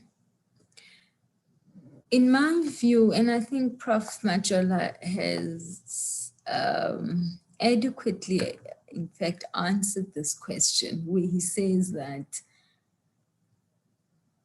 we should take up our issues as a collective and not as individuals. Our strive should be for the recognition of Chapter 9 institutions as constitutional bodies, not on individual basis or personalities, because of their interrelated mandate. which is enshrined in the Constitution, but also to ensure that we realize what is enshrined in the Constitution by the recognition of these bodies. And further, to ensure that we cooperate and support one another. Ms. Mutsitsi has alluded to the work that we've done with the Human Rights Commission in the Alexandra Renewal Project. We are also currently now doing work together in respect of the higher education challenges. There's more that we need to do together, refer to one another, have more dialogues on the issues affecting the country, and how do we tackle those issues in line with our mandates as a collective? Protect our constitutional mandate to the best of our ability. And involve civil society. Those are the people whom we seek to protect, the citizens of the Republic of South Africa, who are in the main represented by different sectors and civil society groups. So it is very, very important that we go beyond just the two institutions, the Public Service Commission, CRL, the Gender Commission. I know that there is work that we've collaborated with the Gender Commission, but we just need to do more. And in our meetings, in our FISD meetings, we need to strengthen our collaboration and discuss pertinent common issues affecting our institutions and the work that we do, and as a result, affecting the delivery of our services.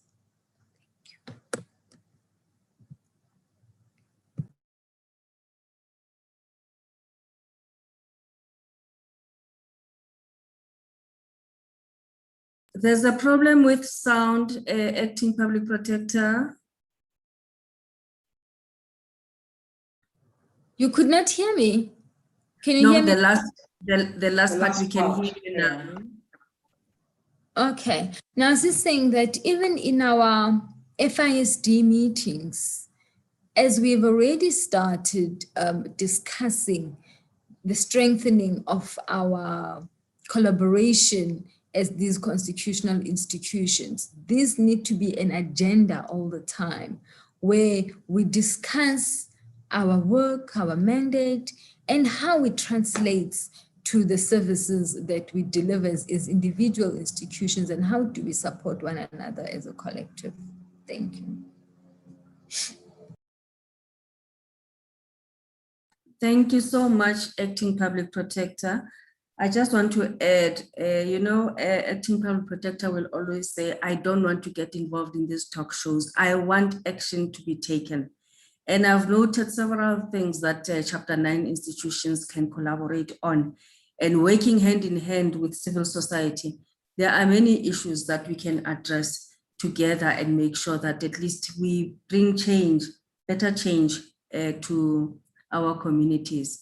Professor Majola, over and above the questions and comments that I've received on the platform, we want to know, you have pleaded with organs of state, including the police, to always ensure that human rights are placed at the top of the agenda during protests. In recent times, we have seen incidents of what would be regarded as heavy-handedness by the police. In your view, has the South African Police Service done enough to ensure the protection of human rights of citizens during the protests? Over to you, Professor.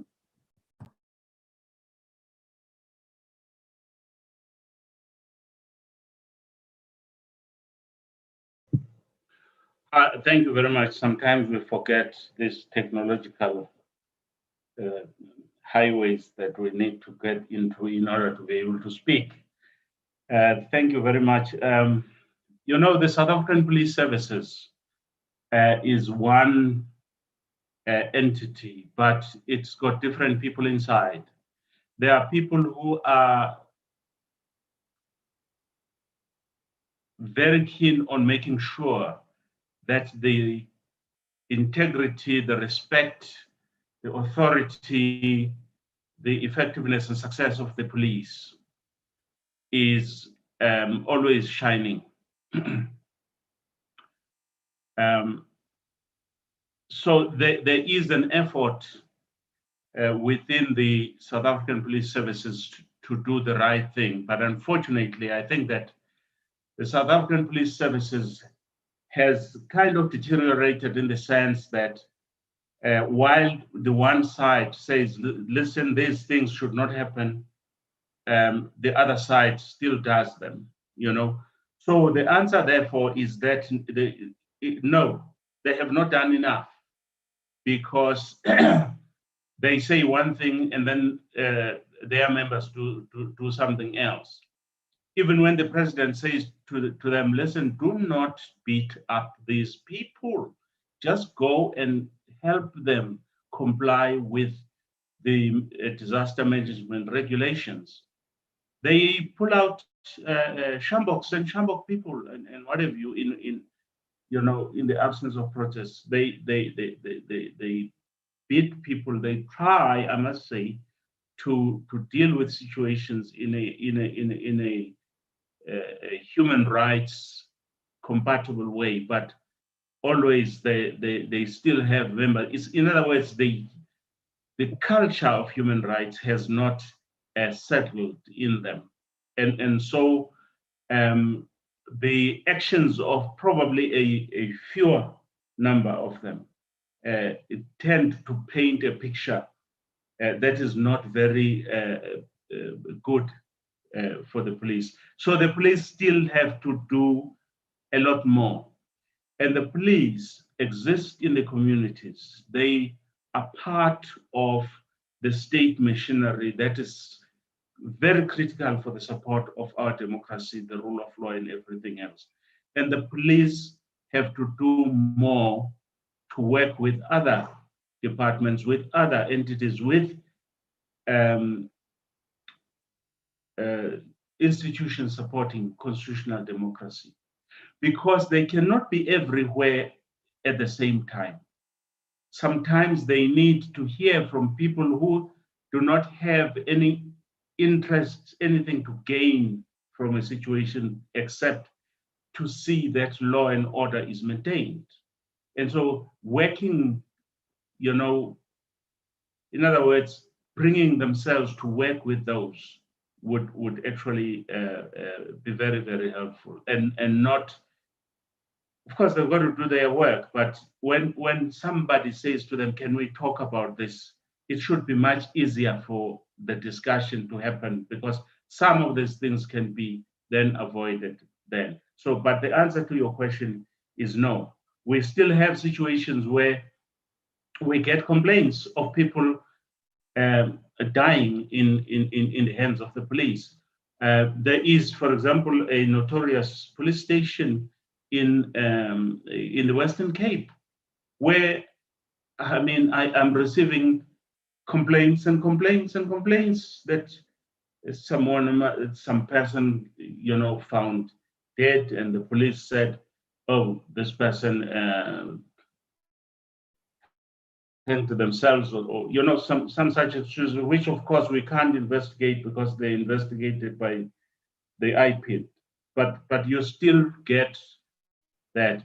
Coming to protests, yes, they need to find better ways of controlling crowds. On the other hand, I still say that the police have to be properly resourced, because the population of this country is very big, and to expect them to do their work effectively on the ground, not generals, we've got enough of those boots on the ground, trained. Thank you. Thank you so much, Professor Majola. Thank you. Going to the issue of communities that were evicted on Human Rights Day in 2021, my proposal would be if we can get maybe written representations from Putang Naile who were saying they were evicted on the 21st of March. And he wanted us, wants to know what steps can be taken to make municipality account for the damage caused. I would say that if this matter can be brought to our attention as PPSA and Human Rights Commission as a matter of urgency, but that is just my view on the matter. I don't know whether Professor Majola or Advocate Galega, you have anything to add, more to add on this issue. Thank you. May I go? I agree with you that the matter needs to be brought to us so that we can see all the facts.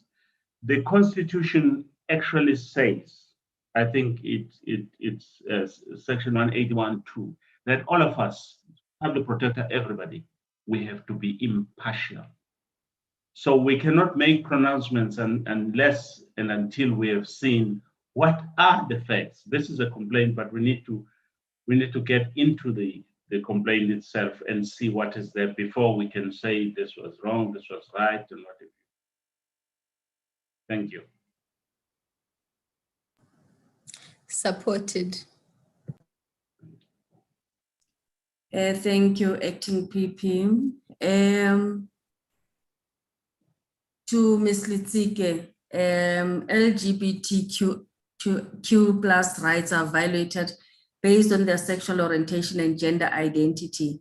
What can people do to educate themselves that these are integral aspects of LGBTQ plus and should never lead to discrimination and abuse? You know, I think people generally need to understand human rights, you know, and needs to understand human sexuality, because often now and then the issues are conflated in understanding human sexuality with human rights and respect for human rights as well. I mean, there's quite a lot of work that is taking place by LGBT organizations to sensitize the public, to sensitize the communities, and to have dialogues around, you know, human rights and the rights of LGBTI persons. And I mean, organizations are there for that matter or for that reason. But where there is services, you know, services should take the interest of people first.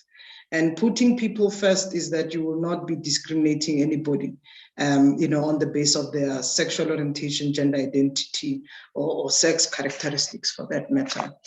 We have an obligation to change our attitude, to change our behavior, where lives, you know, matter.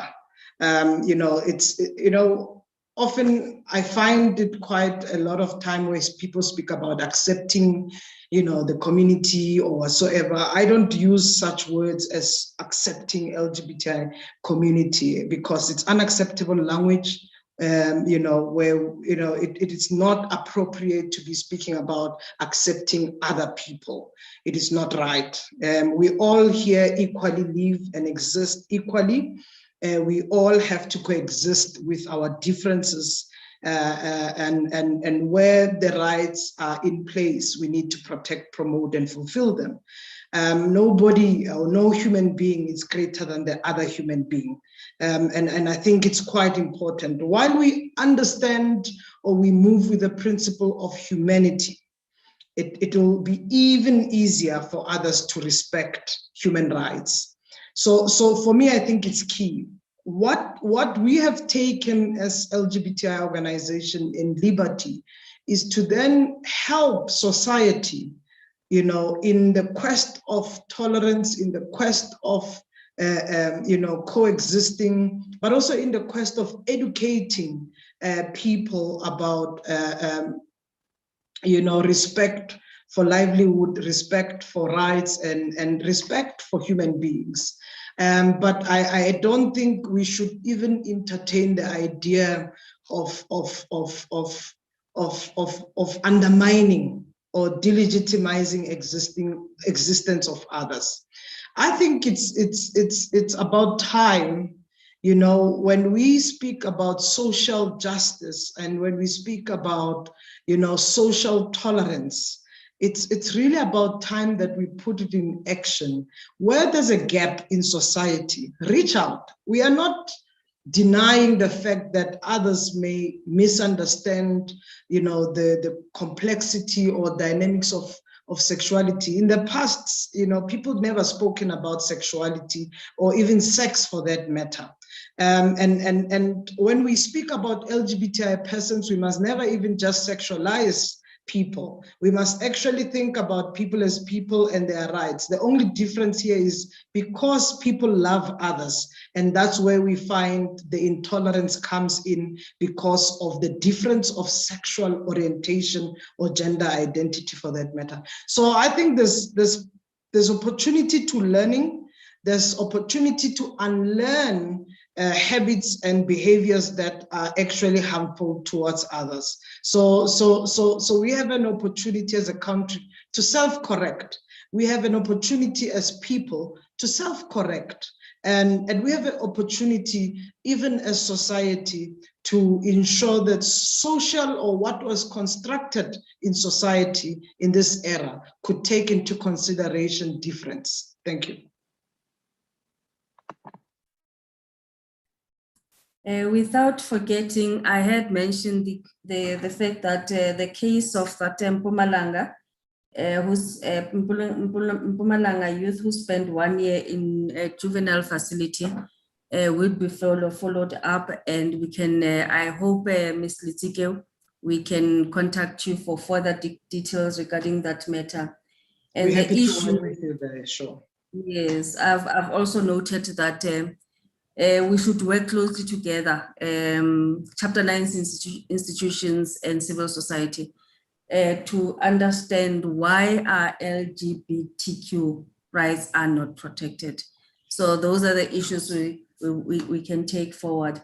And the next question is to Ms. Noncedo Madube. Yes, when it comes to issues of human rights, what do you as Equal Education stand for? And what challenges pertaining to violation of human rights at schools do you come across in your line of work, province by province?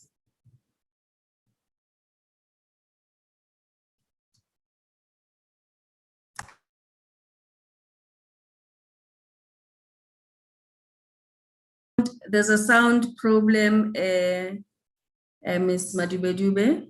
We can't hear you. Thank you. We can. I'm probably the youngest person in this call, but like Prof, I did forget to unmute. Assumptions.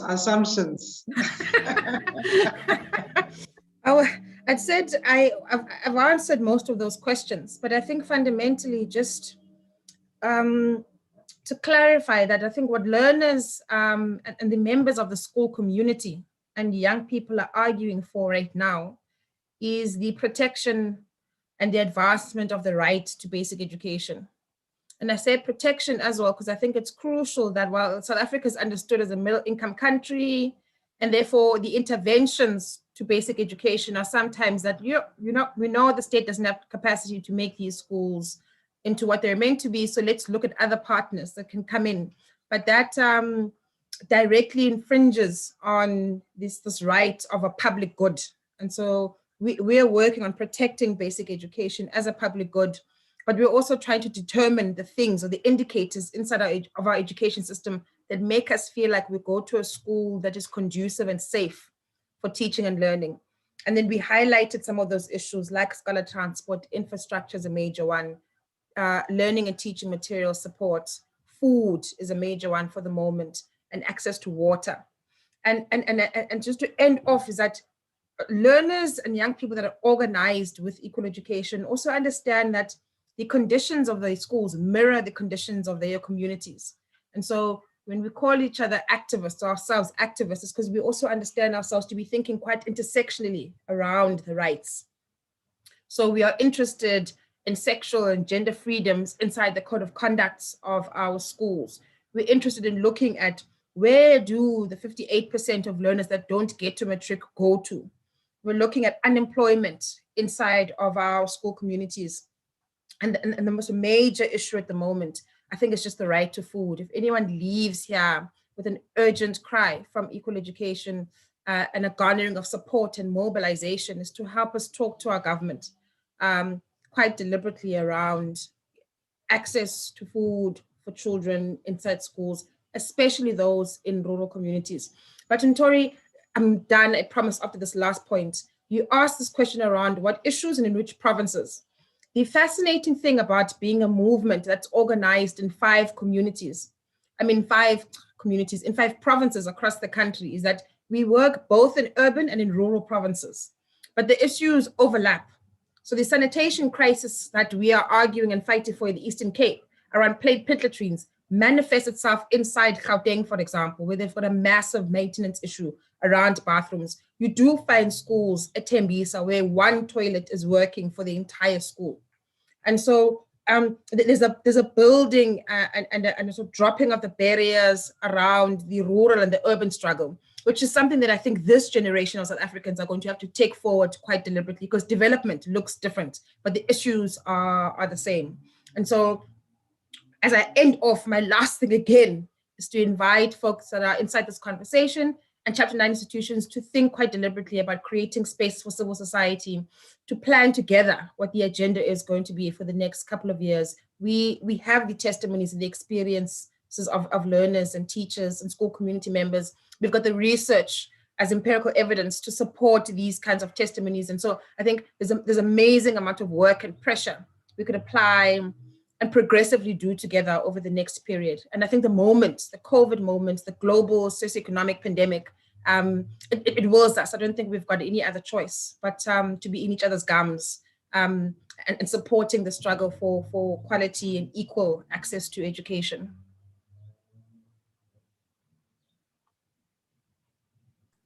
Thank you, Ms. Dube. Now I want to turn back to Chapter 9 institutions.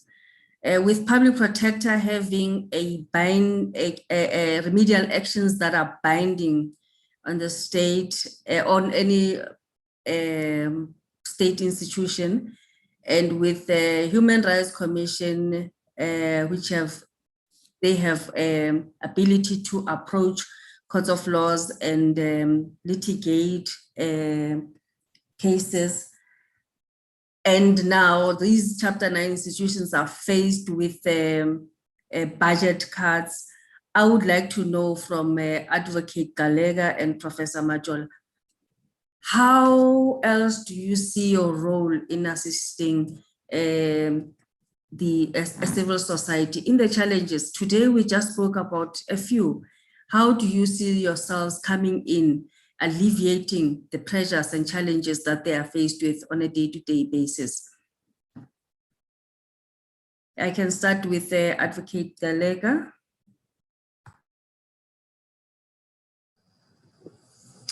Thank you, Program Director. I think what is important, and it's work that we've already started doing as Public Protector South Africa, is that we need to follow up on the remedial actions that we take.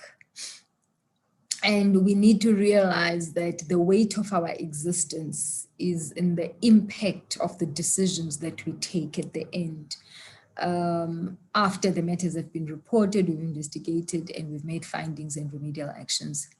It does not assist that we have these remedial actions and they are just put away somewhere and they're never looked back at, and we do nothing on our side to enforce our remedial action. What we are doing currently is that we are engaging with government at different departmental levels and provinces on our remedial actions dating back, reminding them that they remain binding unless they are taken on review. And the flip side of it is that we then find ourselves in court all the time because our remedial action is binding and they do not want to implement the remedial actions. we have asked for a slot at FOSAD, which we are still awaiting a response for, where we actually want to find an understanding in the cooperation with heads of departments in respect of the implementation of our remedial actions. But on our side as well, I mean, we all make mistakes. We are also tightening our system to ensure that the remedial actions that we make are relevant, implementable, they are prescribed within the legislative and policy prescripts of government so that they become more impactful. But what's really important is that we need to strengthen the impact of our existence so that we better assist our citizens. It doesn't help that we have these remedial actions and then we expect the very same poor who came to us because they've got nowhere else to go and they don't afford to access the courts. We then expect them to get court orders to enforce our remedial actions. So it is work that we are starting to do, but we need to intensify when it comes to that aspect.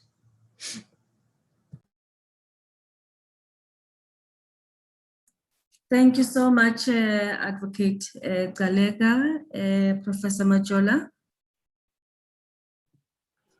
Thank you. I do agree with Advocate Gcaleka 100%. But the other thing that we need to do is that, you know, we found in the commission that civil society actually fulfill a very important role that the commission has to play, and that is the role of monitoring and assessing the observance of human rights. We have found that civil society, because they are everywhere and they have got their ears and eyes on the ground, they see things and they share with us.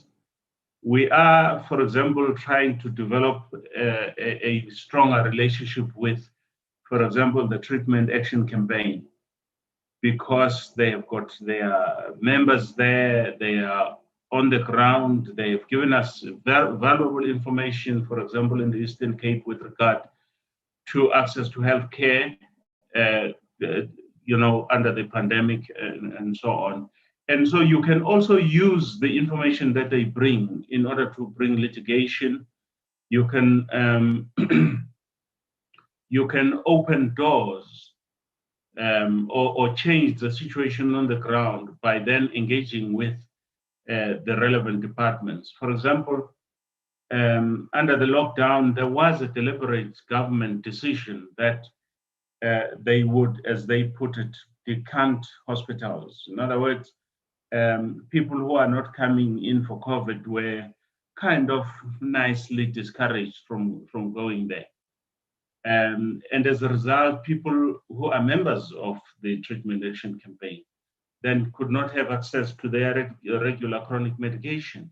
Some of them actually fell off altogether and so on. So they tried with the authorities, but when we exchanged information and ideas and came to us, we were able to get through to the minister to say this has to change and so on. And my sense is that it is either changed or it's in the process of changing.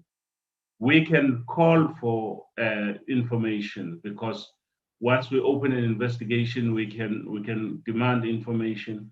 We can subpoena people to come and give the information and so on. We can inquire, we can, you know, so as far as I'm concerned, we can work that way. I don't think that we would be assisting the civil society organizations. They will be assisting us with information. We will be assisting them with opening doors where our powers enable us to open doors. So it's you know, it's a mutual support kind of arrangement. Thank you. Thank you so much. There's another important question from anonymous attendee. He or she is saying, why do some of the leaders in the arms of government publicly challenge the outcomes of Chapter 9 institutions in a dismissive manner? Does this not erode trust in these Chapter 9s? Does it not erode faith in government? Does this not entrench abuses by those in power already violating human rights? Lastly, does it not affect culture in the society and encourage lawlessness? I'd like to pose this question to Advocate Galega first and Professor Majola. Thank you. Most definitely. I think the participant has hit it on the nail. There are processes to be followed where either organs of state or an individual does not agree with our remedial action. It is to follow those processes and also to uphold the respect to the office. We should not be attributed to any individual, because this is an office which is established by our constitution. And whatever argument somebody seeks has room in the review processes that are available to make that particular argument, because there's many more people out there who find help in this office, who must still have confidence in this particular office. So I really think that the participant has really made a comment on a pertinent issue, which we see ourselves faced with during these times.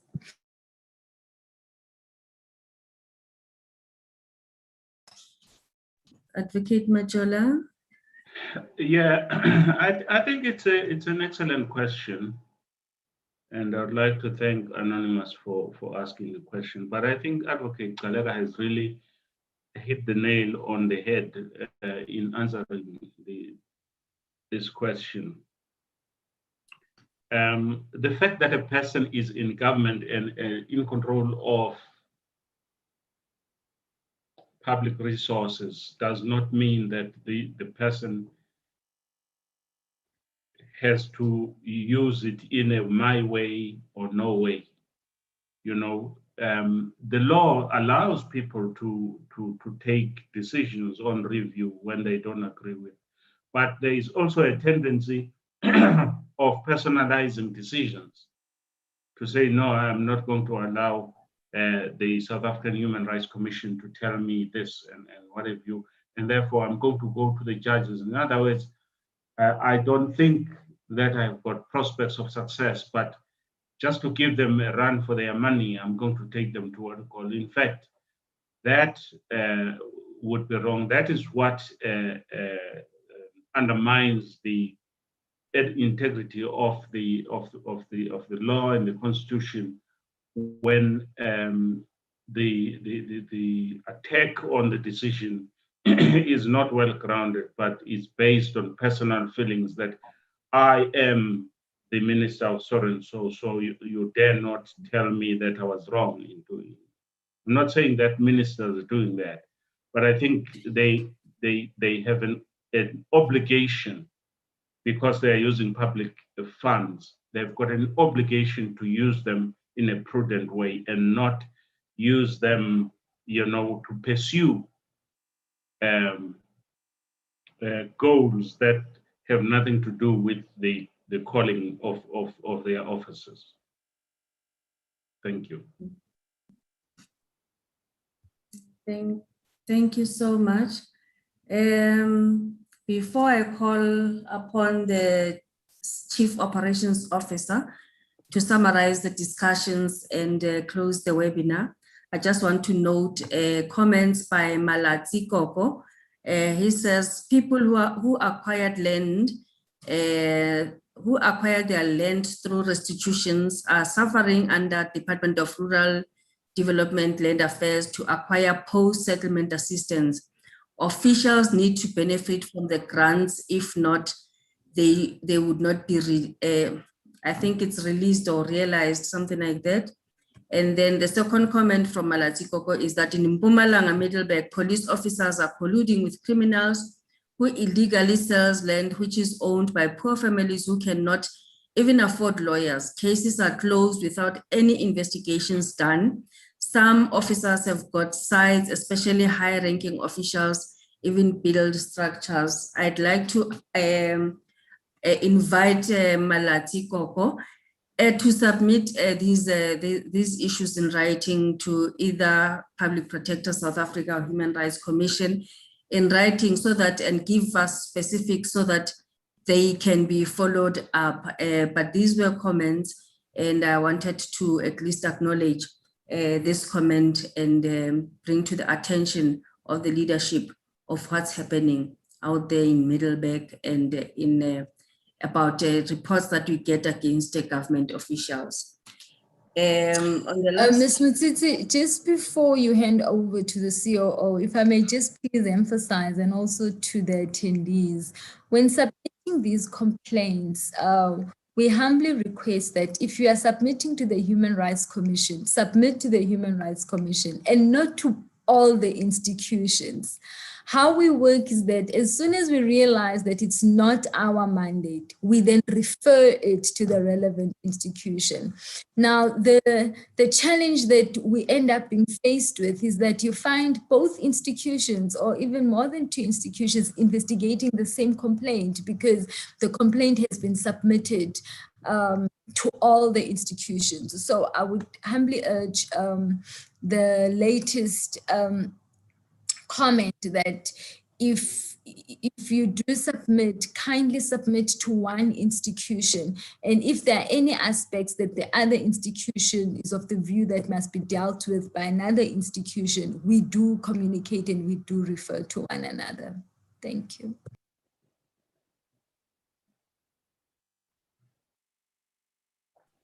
thank you so much, Advocate Galega. I will call upon the Chief Operations Officer, Mr. Charles Mohalaba, to summarize and to close this the webinar.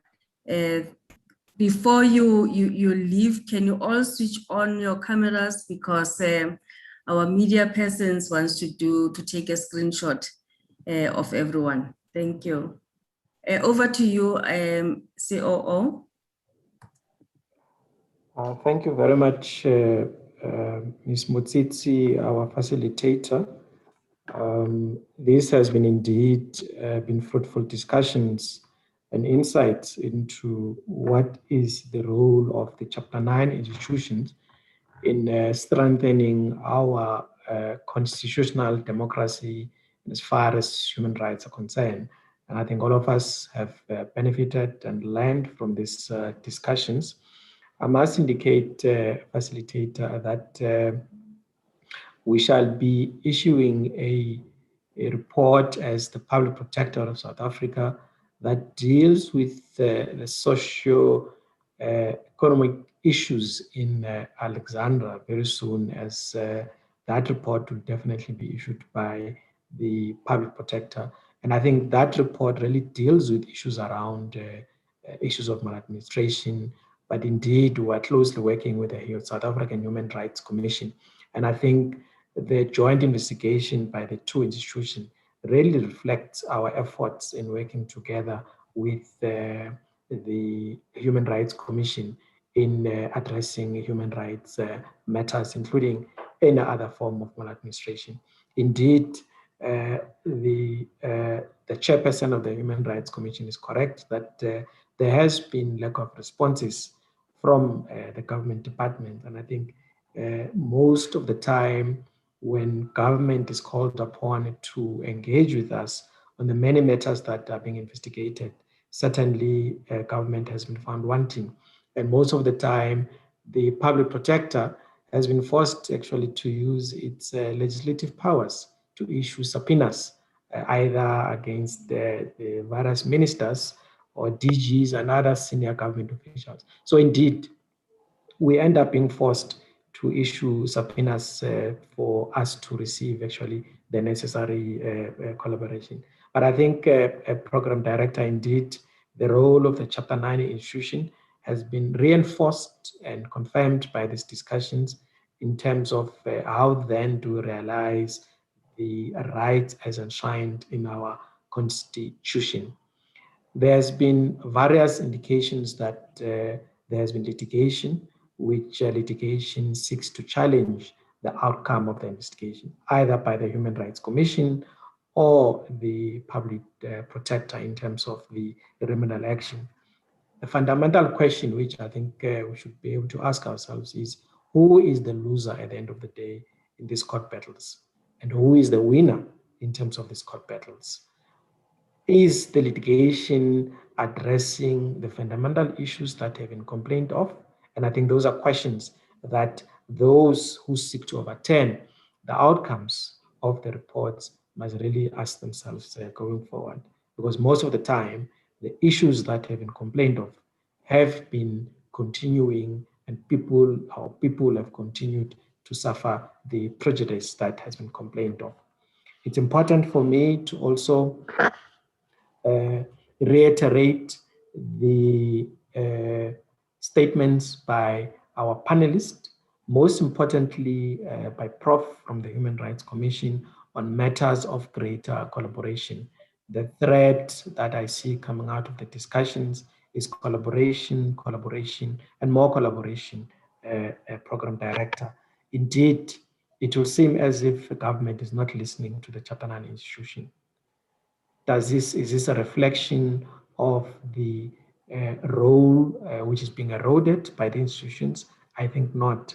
What it requires is collaborative efforts through the forum of institutions supporting democracy to re-emphasize our commitment to engage with government, our commitment to ensure that issues that are being complained of by the public are indeed addressed. The Prof further raised issues around the unequal treatment of the Chapter 9 institutions together with, in comparison with other organizations. Indeed, it means therefore that going forward, as a way forward, we will need therefore to increase our effort in engaging with the government to raise these specific issues that informed the discussions for the day. Indeed, we will need to arrange further discussions and engagements between ourselves, the Human Rights Commission, but most importantly, in particular, with our colleagues from Equal Education, as well as Access Chapter 2, so that we put together a program to solidify this relationship that we seek to forge and build amongst ourselves, and work together to make sure that all the rights that the organizations fight for, as enshrined in the constitutions, there's a clear, precise program to take those processes forward. Indeed, there's also efforts that must be put in place to deal with issues around the competing and at times overlapping mandate of our issues. I think that's a matter which really requires further discussions and efforts. There are areas around issues of education, awareness, in particular to address and ensure that the human rights are protected. And I think the common view amongst the panelists themselves is that there's no need for new legislation. There is absolutely no need for a new legislative regime. The instruments that we have at our disposal, from the Constitution to other pieces of legislation and policies, are sufficient. The issue is how then to ensure that government and all other stakeholders ensures that these rights are indeed enforced and protected. There's quite a number of challenges in the education sector, from infrastructure, LTSM, which is learner, teacher, student material, issues of safety. And I think both organizations, the Human Rights Commission, as well as the Public Protector, are now seized with an opportunity of ensuring that we collaborate with our partner organizations to ensure that the programs are clearly meant to address all of these issues. And going forward, acting PP and Prof, it is upon all of us to ensure that this relationship that we seek to forge going forward is indeed and made to become a reality going forward immediately after this webinar today. And I think those are the actions which I think certainly we will have to ensure that we deal with going forward. And I wish to take this opportunity to really thank our panelists for participating in the webinar today, which is a confirmation that indeed these institutions remain relevant today. They were relevant in the past. they will still be relevant for our country going forward. I also wish to thank all our attendees and the public who really took their time to participate with the number of comments and questions that have been asked. And to mention but a few, I think there were those who were very much active on the space. Daphne was active, and we thank her for that. Rade was active, and we thank for that. Moloke was very active in terms of your comments. Ms. Mampas, we really thank you for your contribution. Itumeleng, we really thank you for your contribution. Bertha, we really thank you for your contribution, as well as Mr. Aikasha. We really thank you for your questions and contribution, together with all who really took their time to participate in the webinar today. I also wish to thank the staff at the Human Rights Commission who made it possible for this kind of collaboration, the staff at the PPSA who made this webinar a success for the day, including the colleagues from the Equal Education, as well as colleagues from Access Chapter 2 who made it possible that this day becomes a success. All of us are agreeing that going forward, it should be action and action and action. We're really looking forward to more interactions to ensure that those that matter, the public of the Republic of South Africa, indeed receive the kind of service that they deserve from ourselves as institutions in the Constitution. And with that note, I wish to declare the webinar closed and wish for every one of us the best of the afternoon. Thank you very much, Program Director.